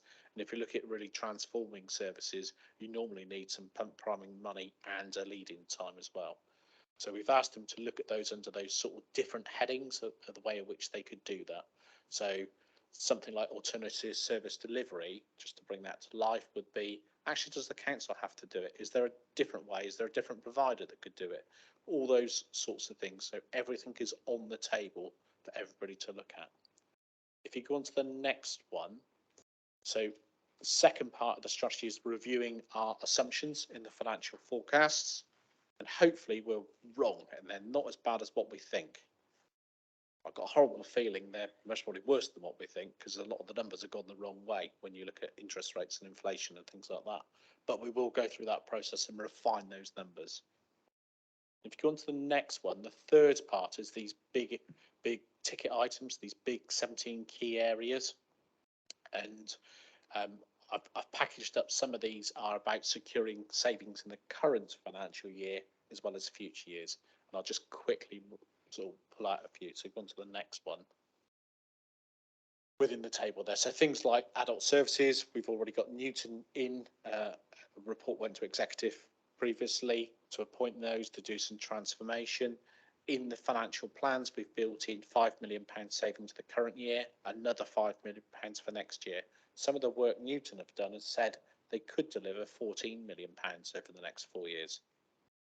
I'd rather have £14 million worth of savings than I would have 10. So actually, that's why that box is on there, to kind of push those things there. I'll just pick out some of the boxes. I won't go through them all. But things like the school high needs block, again, that's the area that really worries me, just in terms of the size of it. We are part of a national programme, but actually, how cited are members on this? You know, are you all over this? Is this keeping you awake at night as much as it's keeping me awake? I'm not. I don't think it's had the exposure perhaps that area could do. Just go on to the next one. So some of the other ones, just picking up the one at the top there, the schools capital programme. Yeah, we need to look at how does that fit with our strategy around schools, with academisation, how we spend our money. How does that fit with some of the stuff Ollie was talking about the repairs and maintenance backlog? The commercial investments. I think that is something this committee really should look at, given the scale of those investments, understanding the risks around those, and what they mean as well. Just go on to the next slide. A couple of other ones to just pull out here. At the top there, review of the capital programme. I think it's really important that members actually look at the detail of the capital programme. We have approved a capital programme in February of £1/3 of £1 billion. £1/3 of £1 billion. We spend over £50 million servicing our debt as a result of capital programmes and investments made. About 11% of our net budget goes on that, and you don't have a lot of choice on that. That happens automatically. So reviewing what our plans are, actually, I think it's really important. Now we've got the details from the 5 councils all into one. Our reserve position, again, we are piece of work over the next few weeks. Now we've closed the accounts down, bringing all that together, but understanding those. So they're a flavour of some of the areas. You know, they're big areas, and I would say Scrutiny could look into any of those sort of 17 areas quite easily. You might want to set up separate working groups to look at a few of them. It'd be great if you could do them all, but I'm not sure you've got the capacity to do them all. We've got to get on and do them all. So, you know, as officers, we're getting on and doing that. But there might be some that the committee actually goes, actually, we think we could add some value here and do something. Just go on to the next one, and that's just a reminder of the sort of timetable between now and when we get to February and set the budget. It feels a long way off February, but it's going to be quite a lot of work between now and then to get a sensible budget in place. So I hope through the presentation I've brought to life that sort of paper. So for me, in terms of the scrutiny today, there's kind of 2 things. One is there any comments on the actual financial strategy paper that you want to raise for the executive on Monday? And the other one is there any areas of work that you want to add to your sort of work programme and want to delve into between now and February and actually have a bit more detail on, etc. Thank you. I've got a number of members who've indicated they want to speak. Also, I just should mention at this point, Liz Lachel actually contacted us before the committee to say she's joining us from the LGA conference today, so she is with us, but is elsewhere engaged as well. So she's multitasking. The members I've got down for speaking are Councillors Dingwall, Johnson, Wilkins, and Seed to start with. So, Councillor Dingwall. Thank you, Chair. I've got a few. Please do hurry me on if I start to take the mickey. Being a substitute, I'm quite happy to recommend task and finish groups for several things for this. Not maybe needing to sit on them, but is there scope from your point of view for particularly the high needs school block, bringing together a team that can really dig into what that debt looks like, what that deficit looks like, and bring back recommendations and potentially at all members briefing, because I'm certainly not over this at all. The answer on that one is yes. because the officers are involved in a programme, and that's a lot of the information is there. I'm just not sure how visible it is to members, etc. So, yeah, that's an area members could absolutely look at. And a similar question there for the exploration of commercial investments. It's a question I was kind of asking a little earlier as well. What does that look like? And one question for me is I'm aware that the capital money that goes into buying these can't necessarily be then used to fund revenue day to day. Is that something with these investment properties that still holds true?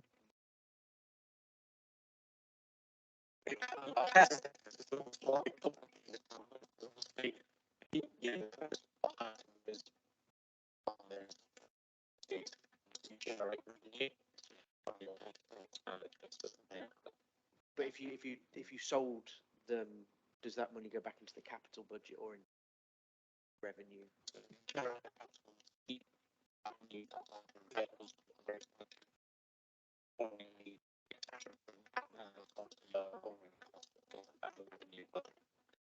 That makes sense.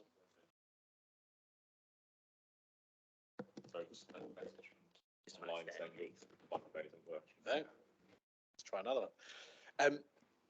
To answer the first part of your question around the commercial properties, so one of the things I kicked off on as we started new unitary in April was a review of all the commercial properties through Ollie's team.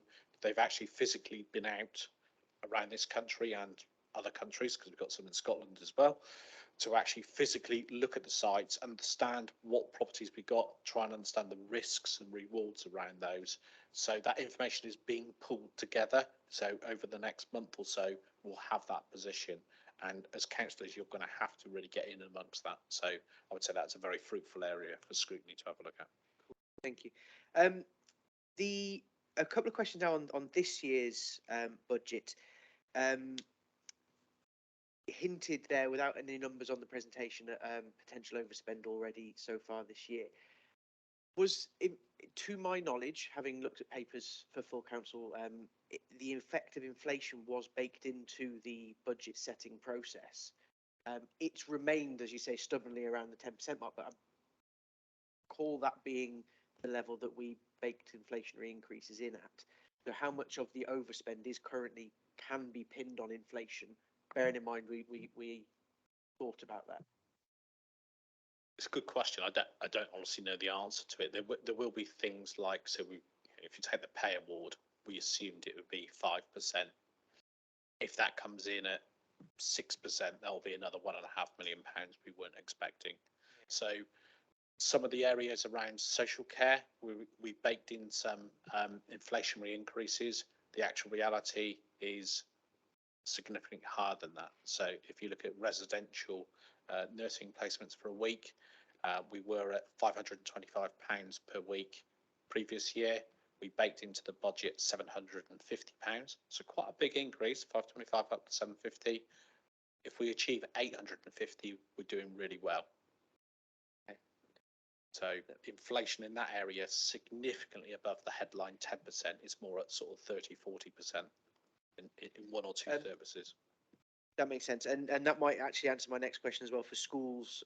The forecasting the deficit in the schools accounts. Being a governor at my local school, I'm well aware of the pressure that the core offer, the initial core offer, put in. How much of the enforced core offer process is tipping people into deficit there? Final one, I promise. I think the core offer was below inflationary. Well, if you look at individual schools, when you look at a school's budget, 80% of the school's spend is on staffing. It's mostly stuff.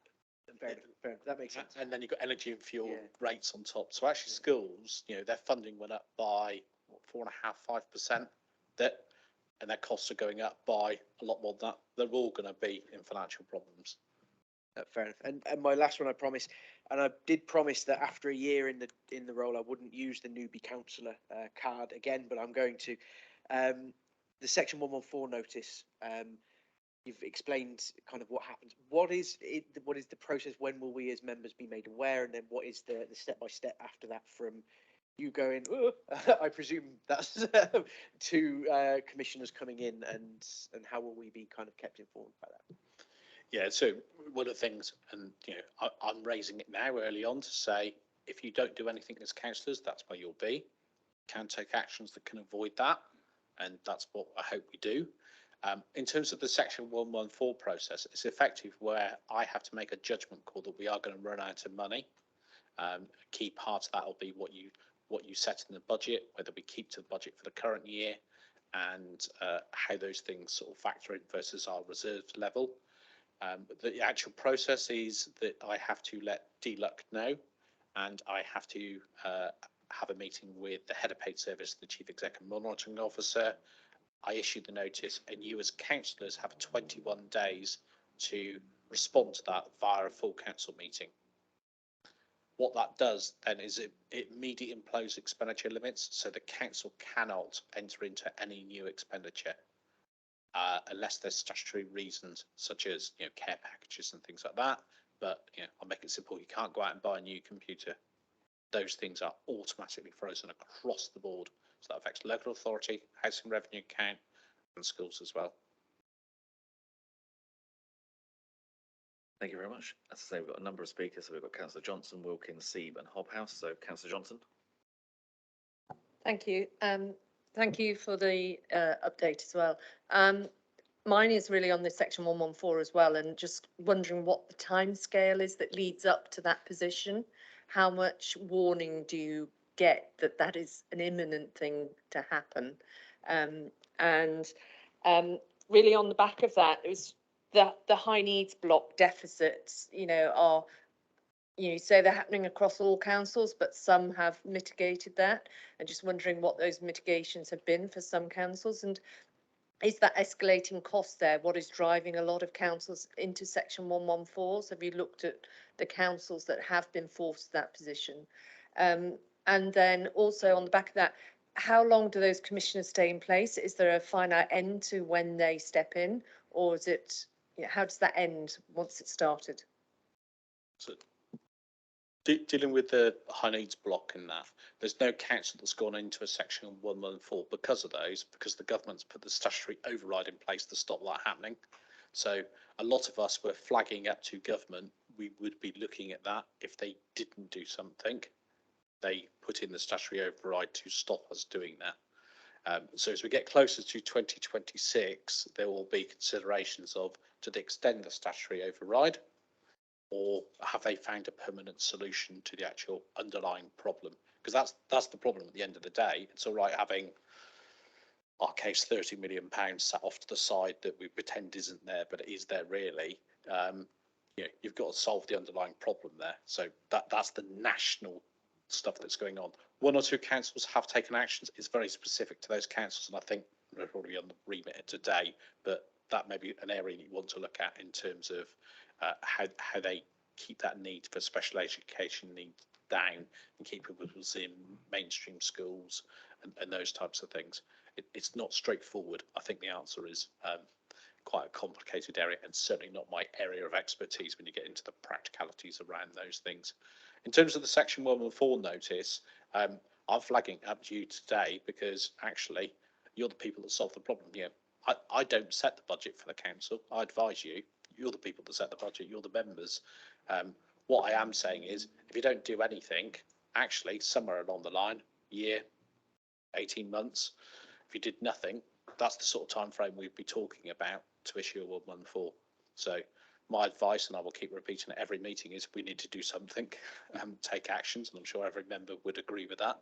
And we will take actions. But the position is serious, very serious. We're not the only authority facing these types of challenges, but as much as you look at other councils, actually we need to worry about our council and sort ourselves out. So it will be a feature that we will explain and talk to you more about as members, but I hope we never go there and we take the necessary actions to actually spend within our means. That's the harsh reality of, we can only spend the money we got. The issue is that money in real terms is shrinking quite considerably over the next few years. And in terms of once that has happened, what time frame are you looking at for that being in place? And sorry, just a little add on to that. The councils that have the 114s in place, what are the biggest implications of that happening, other than losing control over financial, which is huge?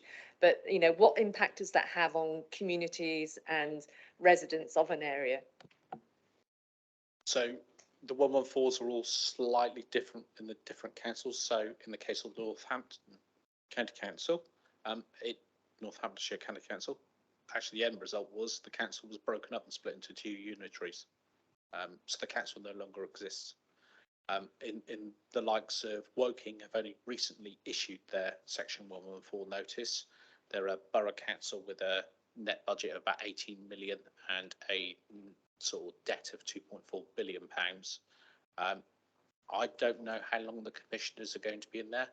A long time, I think, looking at the size of the challenge there.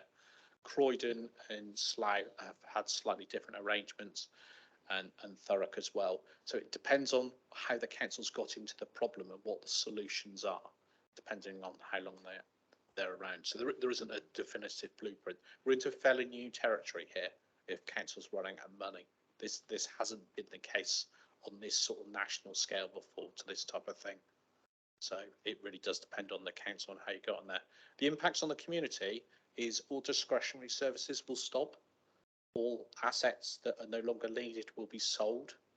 So you will see a big difference, massive difference. So some of those things you value, things like leisure centres, if they cost the council taxpayer money, they will go because there's no legal requirement to do them. It's that type of stuff. So things that we don't have to do by law will stop. That's the stark reality. It's down to statutory minimum services. That's where you end up. That's why you want to take action now and not ever get into that space. I just noticed that Councillor Lakeshon has raised her hand at that point. So, Liz, do you want to come in and comment on that issue? Yeah, thank you, Chair. I just wanted to make the point at the Local Government Association conference this week. One of the most useful and informative sessions was run by CIPFA, Chartered Institute of Public Finance and Accountancy, and it was about Section 114 notices in this country, looking at their impact and implications. And there were the interim 151 officer for Woking was there, and he was talking about 100-year programme, because as Jason has mentioned, it's a small council with a colossal borrowing. So I'm glad to say we're not in that league, obviously, but this is something that we're taking really seriously at this stage. We did before the February budget setting too. We're looking particularly at risk, as Jason has also mentioned. So risk understanding as well as management, and how we present that as part of the budget setting and ahead of the budget setting schedule. Michael Gove also announced the official launch of off-log, as it's called, local government, and looking for that new organisation to spot problems ahead of time, although the local government minister, Lee Rowley, did accept that they wouldn't be able to spot everything in time to put mitigations in place to avoid further problems for those local authorities. But we also had a really useful sort of trot through the history of the Prudential Code, the loss of the Audit Commission, failures, as some people would see, in external audit, both in the commercial world as well as local authority world. And again, this kind of where risk sits within the audit committee and what the skills are within audit committees, and where independent persons can offer a great deal more of the kind of commercial experience. So I've had a really, really interesting and I believe useful 3 days in giving me a much greater education, and I hope that I will, well, I don't hope, I will be feeding that into the process as we move towards next February and budget setting, because I think we can all understand just how challenging that's going to be. I've come to the conclusion that the word challenge was invented for the situation that we have now, where when I speak to other people who are doing the same lead member job in other councils, when I say, well, we're going through this financial situation at the same time as creating the new council and all of the restructuring that Ollie Woodham's referred to, and I'm sure Jason will refer to, at the same time as inflation. So you get increasing demand post-COVID, you get inflation, and you get the increasing interest rates. Those three I's added together are immense. That's the fourth I think. I'll write them down before I forget them. But the scale of the challenge is immense, and our response has to be appropriate to that scale. And we won't do it by sitting still. Transformation doesn't drive itself. We have to drive this and drive it really hard. So thank you, Chair, for your time. I do realise the scale of the challenge. Thank you. Thank you, Councillor Lation, and thanks for joining us from afar. Councillor Wilkins, I think, is also online and indicated as a member of the committee he wanted to raise a question. Yeah, it's kind of been answered to a point, and it's actually aimed at both Jason and Liz, and that is, do you feel that you have a blunt tool to wield before we reach the 114 or the borrowing money that we don't really want to stage? And at what point does that blunt tool become more painful in your eyes than going down the 114 route? Chair, may I come in on that one? Yeah, please do. If anybody thinks that selling an investment that was purchased in good faith and with good intent for yield, if anybody thinks that that money, when sold, is at the council's disposal, as opposed to paying off borrowing, whether short-term, well, it would be short-term borrowing, because we wouldn't be paying off long-term borrowing with it, because that comes with a premium from the Public Works Loan Board. So short-term borrowing, inter-authority borrowing probably, that will be the first priority, is to pay off that short-term borrowing. That money would not be at the disposal of Somerset Council to spend on something else, whether capital or revenue. I hope that's clear, Chair. It just is such a fundamental understanding that we must all have. Thank you. Thank you, Mr. Vaughan. Did you want to add anything? I suppose just to say, I don't think there's any easy solutions to this. There is no straight one blunt tool that will solve it. It's, as set out in the financial strategy, it's lots of actions coming together that will do this. Because frankly, all the easy stuff across the 5 councils we've already done. You're into the hard yards now, I'm afraid. Thank you. Councillor Seep. Thank you. Just before I start, can I just point of clarification? The school balances, the deficit budgets, is that issue across just the maintained schools, or is it the academies as well? So two interlinks but slightly separate things. So we've got the local authorities maintained schools. Their surplus balances at the moment, when you add them all together, is about 20 million. We can see on their financial plans that they've submitted, that starts to reduce down, and actually on their forecast, if you carry on the trend over the next 2 years, it starts to go negative.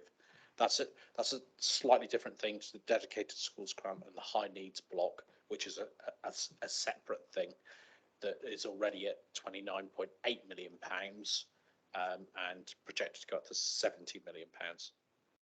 Hope that clarifies. So are the dedicated, the high needs fund, is that across academies and maintained schools, or just maintained schools? That's my point. It's the responsibility to fund SEND effectively. That's what's driving it. What it says to me, for the couple of comments in the room, it's a key area, I think, that perhaps we need to make sure there's better member oversight and understanding of, if nothing else, because it is quite a complex area. And like I say, I understand the numbers, but you get into the practice, you know, that's not me. So I think if nothing else, that would be something that we might want to pick up on. So my point was, I didn't, from the report, pick up. It sounds to me as though the same thing is probably to do with either the costs of individuals in SEND intervention, or the number of people being placed in the category. So it doesn't really come through as to what's driving that, and the way it's written up. It wasn't clear where there might be an action, whether there's anything at all that can ever be done about it. The block grant, similarly, it's a very obscure way of describing money. It needs a better name to communicate to the public and members. And there was one other thing which is related, which is around page 43, the 42 and 43. The issue of fees and charges is dealt with as a throwaway as to one of the levers, but doesn't get a mention at all in the table 2, the funding gap. So there's no indication as to the length of the levers. And one of the difficulties I had in reading the report more generally was understanding the lengths of the levers involved. Are the we're obviously we have a limited amount of management horsepower that's going to go into trying to resolve the issue. And if you have a relatively small amount of gain from a relatively low cost service, that's not where I would put the management horsepower. I would deal with it sequentially, biggest lever first, and get that right and do it once. And that need to focus on the big gains in order to close the gap as quickly as possible. I didn't think I had enough information in the report. So it might help to, for example, put the service budget into those table 1, so you can see the length of the lever as well as the saving that's being described in the text. So that was one of my points. The other one was, and I was pleased to hear Councillor Lation tiptoeing around it, but bluntly, I found it slightly disturbing that the minister is doing things with a local government's office, which sort of makes me wonder whether he thinks it is local government's fault. In reality, you know, that we have inflationary pressures on us, which are coming in from the outside world. But those are not being reflected in the funding streams. Council tax is something central government controls very directly and limits. And similarly, business rates are something central government controls, and the rate support grants is something central government controls. Indeed, I think we would probably agree that rate support grant historically in Somerset has been too low because they haven't been tracking the demographic changes in the county.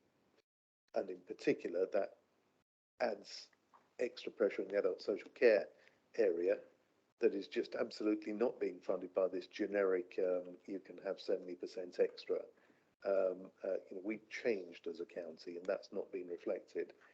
So those are not things that are being, that the officers of the authority are in any way responsible for the management of. This is an inability of central government to take the difficult decisions to actually say, do you know what, we do need to raise more tax because we do need to actually place the rate support grant higher. We do need to fund more civil servants to balance the funding of local government more fairly.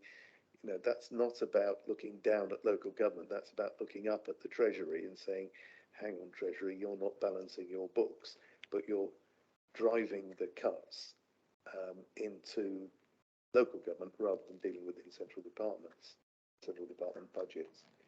So yeah, I just felt that the comms around this are difficult. And fees and charges is one thing we can control, and it's certainly one thing we should look at, which was why I was looking for it in the tables. So I think I've probably said my point on that comms issue. Yeah, just picking up on some of those points. Yeah, you're absolutely right. When you look at the funding side, if I pick up your last points first, council tax, local authorities have campaigned since it was introduced in 2006 to have freedom to set council tax locally. Our council tax was limited to 4.99%, yet inflation's at 10. That implies a 5% cut.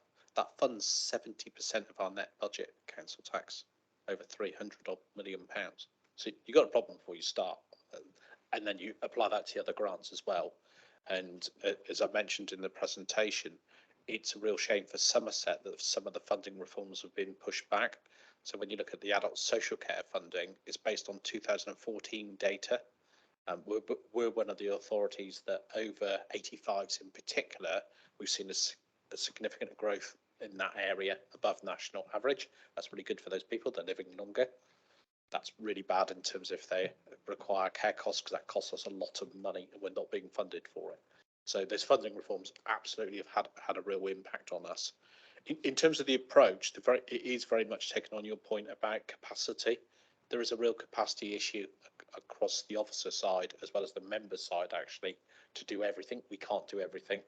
That's why in the report I've identified those 17 sort of key areas as there's some of the big stuff we've absolutely got to nail. But I don't know if my colleague Alan Jones wants to comment in a sec. In terms of transformation, it's something we've absolutely taken on for services. We need to focus on the big items rather than try and do 20 little things. I don't know if you want to add anything, Alan. Yeah, certainly. Thanks, Jason, and thank you to the committee. Apologies for barging in, Chairman, but I thought it was an opportunity just to kind of add some to this report in particular. Certainly, I would welcome, and I'm sure the programme team would welcome member engagement, particularly in that transformation programme. I would add transition in there as well to make sure that it is focusing on those big ticket items. There is a lot of activity that a local authority can do to improve how it delivers its services, but clearly in this context, we need to make sure we're focusing on those areas that drive the efficiencies in the right areas, and that those things are being prioritised. We won't be able to do everything, as Jason's kind of very clearly articulated, so being able to focus in the right places at the right time is key. That will mean in some areas we won't get to certain things that we know are those key priorities. So certainly from my perspective, I would welcome the committee's view on the transition and transformation programme, that it is in line with the council plan priorities, but also is prioritising the right things to deliver the right levels of efficiencies from services. And there are other activities in the list that you see in front of you as well, around things like establishment control and the like. And you've heard me say before, and my team say before, about making sure there's a wider corporate approach to transition and transformation, so we don't just see this in blissful isolation of those matters that were previously in LGR. Moreover, we look at this in the round, so adults, children's, public health, all of our services are sat alongside one another, and the right decisions are taken to be able to realise the priorities, be that financial, be that council plan, depending on what you believe is appropriate. Thank you, Chair. Thank you. Councillor Seaman, and I'm Chair, I think Councillor West. that deals with the focus issue really nicely. There was one other aspect to the comms issues which came out of one of Jason's responses.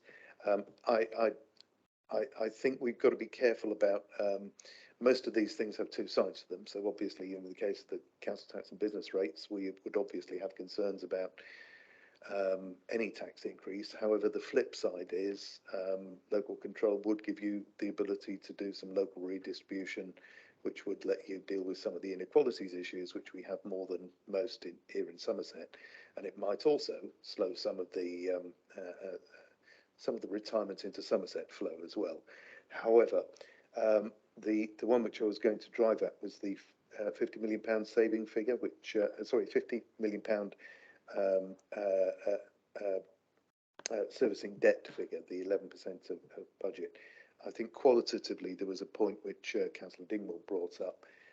Some of the debts are asset backed, and are really, you need to talk about a net debt figure, and equally it would probably be wise to be netting off the income from assets held for gain against that interest bill. I'm very well aware that some of our assets do rather better than others in terms of the balance between their net worth, shall we say, and their income. We have had some very embarrassing largesse and some awful capital value drops, but you know, I think overall probably better to use a net figure for that one to give the taxpayer the right impression. Otherwise, we run the risk of trying to dispose of a very healthy income stream, which is dealing with our revenue problem and paying its way. Yeah, that's exactly why we're doing the review of the portfolio, to bring that back, because they, you know, even before, and I haven't seen the results, you know, there will be a mixed bag. There will be some stars in there. There will be some that you'd rather not have, frankly. So yeah, that information will actually come forward. Just before I come to Councillor Hobbs, I think very much echoing what Councillor Sievers just said. I mean, in the report we have, I think it's page 37 refers to the commercial investments, and my slight concern with the message that was there, it was reviewing, identifying opportunities for disposal and reduction of risk, but there's nothing on the maximising income side of it. It seems like a very one-sided look at the assets, and I just think we need to make sure that we're looking at everything in the round. We'd absolutely look to maximise the income from anything at all, and yeah, it's just reviewing the whole portfolio. That's the point, is to make sure we understand what there is, and actually, you know, because these are the type of assets there are. Even if you made a decision tomorrow to dispose of everything, reality is you can't do that. This is, you know, property. It doesn't happen very quickly, does it? So that's part of the overall thing. But you're absolutely right. It's the whole thing of maximising everything we can do. Councillor Hobbs. Thank you, Mr. Chairman. My first question is, number-wise, roughly how many councils are in serious financial trouble? You've had a small list. I'm sorry I didn't add them up at the time during your presentation. Do you have any idea what that list is out of the total? So there are a number of councils that have formally done a Section 114 notice because they're running out of money. That's those that are listed. So it's what was Northamptonshire County Council, no longer there anymore. Woking, Thurrock, Slough, Croydon. So those four existing ones. There was, in terms of capitalisation directive, I think it's about 11 that have received those so far. Grant Thornton did a national survey last year that said about 20% of councils will be in trouble in the next 2 years. So maybe another 50 to come. Thank you for that answer. That then makes my next question much more, because the government are never going to allow, because of inflationary pressure, an increase in council tax of more than 2.99%. That therefore means that the services are going to be squeezed something chronic, not just amongst the 20%, but amongst 100%, which leaves the whole situation where Yeovil at the moment, 25% of the beds are taken up by people who shouldn't be there. I've had a closure of a care home in Castle Carey because they can't get the staff. There are other people who've had exactly the same thing. At the end of the day, do you see local government still being in existence and still being able to deal with the pressures that are coming from the government not wanting to fund people properly? Wow, that's a good question. I'm not going to get into the politics of it. What I would say is the financial challenges that virtually all local authorities, not every single one, there are one or two that still have oodles of reserves if you look around closely enough. Some of the London boroughs in particular are quite well off, shall we say, and actually charge quite low council tax as well. That may be to do with how government funding works. I'll avoid getting into that one. I think the challenge that local government faces now is the biggest challenge it's ever faced, and there is no doubt the shape of local government over the next couple of years will have to change dramatically. You can't, the numbers just don't add up. You can't do what you're doing now against those sort of cuts, we are going to have to radically reshape how the council and what the council does. That's quite difficult because we have statutory duties as well. So in some areas you have more scope to do things than others. It's a tough challenge. Welcome to the club of helping to solve it as well. Thank you. I'm not seeing any other questions or comments in the room. Are there any? No one showing online at the moment. This is your last chance. Okay. Thank you very much. Very informative presentation. I think we're all obviously from the comments that have been made around the room, the concern of the need for action to be taken to avoid the 114. Because ultimately, if we have the 114, we lose complete control over anything that happens in our patch and the residents that we're there to serve. I think in terms of the issues that maybe scrutiny that have come up from discussion that we should be looking at is certainly the high needs school and funding and the impact that's having on the reserves, because my reading of your figures was that if that hits the reserves, that puts our reserves well below what is required. So that's something I think we do need to look at. There was the issue of the commercial properties and how those are dealt with, the capital programme that's coming forward and how that works, the rationalisation of assets and the fees and charges that were raised again that can contribute to those issues. So I think those are the topics that we're going to need to look at, whether that be through committee or whether that be through working groups. Other issues that have been raised, obviously the conversation with government has to be part of this, because this is not something that individual councils can sort on their own. The issue was raised about risk management, and I think we need to have a discussion as to where that sits in scrutiny and audit, as to which parts come to where and who's responsible for looking at that. And I think we'll go with a couple of T's as well as all the I's of the transition and transformation issue. I think we need to be looking at and how we're targeting which parts of those that we go for first, and that to again the comment was made earlier, sort of getting the bang for the buck. We need to so I think if there's any other things that members have got that I've not got on that list at the moment. Councillor Lakeshon, you've rejoined us. Yeah, thank you. I am going to be evicted from my place any moment. I just wanted to make the point of the VCFSE, so all the voluntary sector grants, and my concern that as we've put those together from all the 5 councils, there's no one person who can tell you what every one of those grants has achieved. So Chris Phillips, who's in the public health team, has done a lot of work putting them together on a spreadsheet. But what we don't know is what would be lost from the loss of any one of those grants or any combination of grants. So if your committee were looking at any one thing that would affect local communities, if I may suggest, you might want to look at those grants and what they deliver and what the risks are there. I think that's down, it's not down on the MTFS paper for me, it's down for Alan Jones and Councillor Theo Butt-Phillip as part of transformation.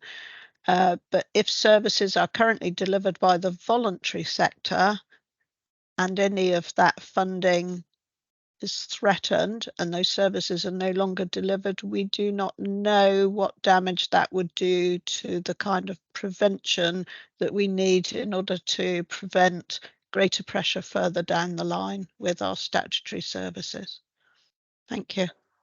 Absolutely, certainly the potential of those things boomeranging back and hitting the council, and that we're having then to meet a need that currently is being met by somebody else, is something we need to look at. Mr. Jones, you indicated you wanted to come back in on that, and I've got Councillor Hobhouse. Yes, thank you, Chair. And just to follow Councillor Lation's point, our new structure as part of Somerset Council enables through partnerships and localities, which is one of the service areas I'm responsible for, reporting to Councillor Butt-Phillip, is to look at how we jointly commission and work with our VCSFE sector. And I'd be really happy to bring our findings so far to this committee for review, because absolutely there are a number of areas whereby they effectively are delivering activity in order to ensure that the community is resilient and doesn't end up at, pardon the expression, our front door. So very happy to kind of bring that in, and I think there is a need for a review. What we've found so far is that the commissioning across the public sector in Somerset does need to be reviewed in order to ensure that it's effective and we understand the impact it's having. And I for one, I know the team would welcome that review of scrutiny to understand and question how that funding is being used. But I would concur with Councillor Lation's view that they are delivering those activities that keep high cost items away from the front door of the authority, and it's how we use that to best effect over the coming years given the other pressures that we've got. I just want to, as that subject has been brought up, highlight the CAB, which has a direct effect on what the districts used to be responsible for, and now this authority is responsible for it. And without their input, good luck to you trying to service that particular requirement. Just be mentioned online as well, whether that would sit with us or whether that would sit with community scrutiny. But I think that's a discussion that we can have offline to work out where that would sit. But certainly somebody needs to be to looking at that, or indeed both. Cancellation. Thank you. If there's no further comments on that at this point, I think that certainly gives us some things to look at, and obviously. Councillor Lation will take back the concerns that have been raised through the committee today on the issues that need to be addressed by the executive in just making sure that we do all we can to avoid the section 114 and maintain as many services as we can for the residents of our county. Thank you, members. If we move then on to the last item on the agenda for today, which is the forward plan work programme, and I think. Mr. Jackson, you're going to just introduce this one. Thank you, Chair. Members will see we've started to flesh out a forward work programme for the committee.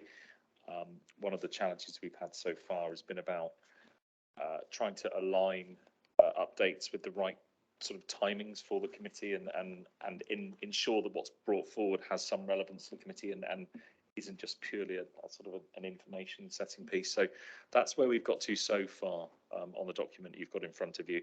I have actually, subsequent to that being published, had a conversation with Ollie Woodens, who was obviously presenting to us earlier, and I've got several other elements actually to include within that. For example, a draft disposals policy coming to the meeting in September, and I'm just trying to read my scroll, excuse me. An update on the sort of the maintenance and condition programme, which he touched on within his presentation today, again for the September meeting. So my suggestion is I need to update that work programme with the additions I've got from my conversation with Ollie, and I will obviously recirculate that to committee members for any thoughts, but opening it up to the table, Chair, for any other contributions. Councillor Lovell at the back.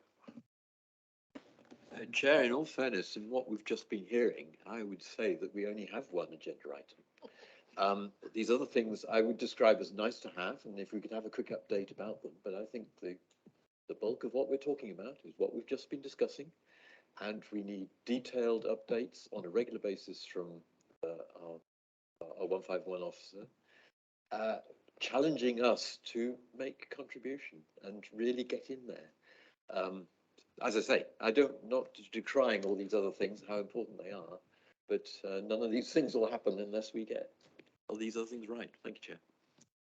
No, understood, and certainly I think, as you say, priority is going to be making sure that the finances are there, but equally, I think we've got to be careful not to lose track of everything else that's behind the scenes as well. But Councillor Dingwall.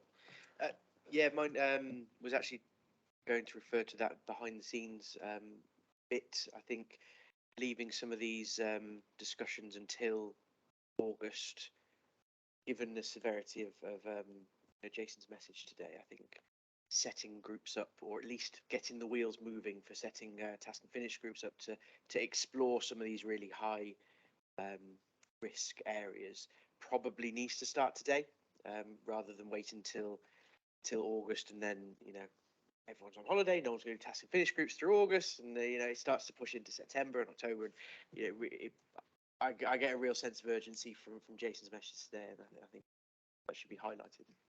Yeah, certainly taken on board, and I think those conversations will be starting with myself and Ms Jackson, and also my vice chairman, to get those groups started, and we'll obviously write out to members of the committee to see who can come forward for those groups to look at, and how we best take it forward, making sure we've got the resources also within Scrutiny to make those meaningful meetings rather than just touching base. Any other comments or questions from members? And as I say, we'll feed back in terms of the updated to all members. If not, can I thank you all very much? Can I thank Mr. Vaughan for your presentation? You've certainly given us stuff to go away and think about. But thank you all very much for your attendance today, and I will close the meeting at 12:30. Thank you. Thank you. Thank you, Chair.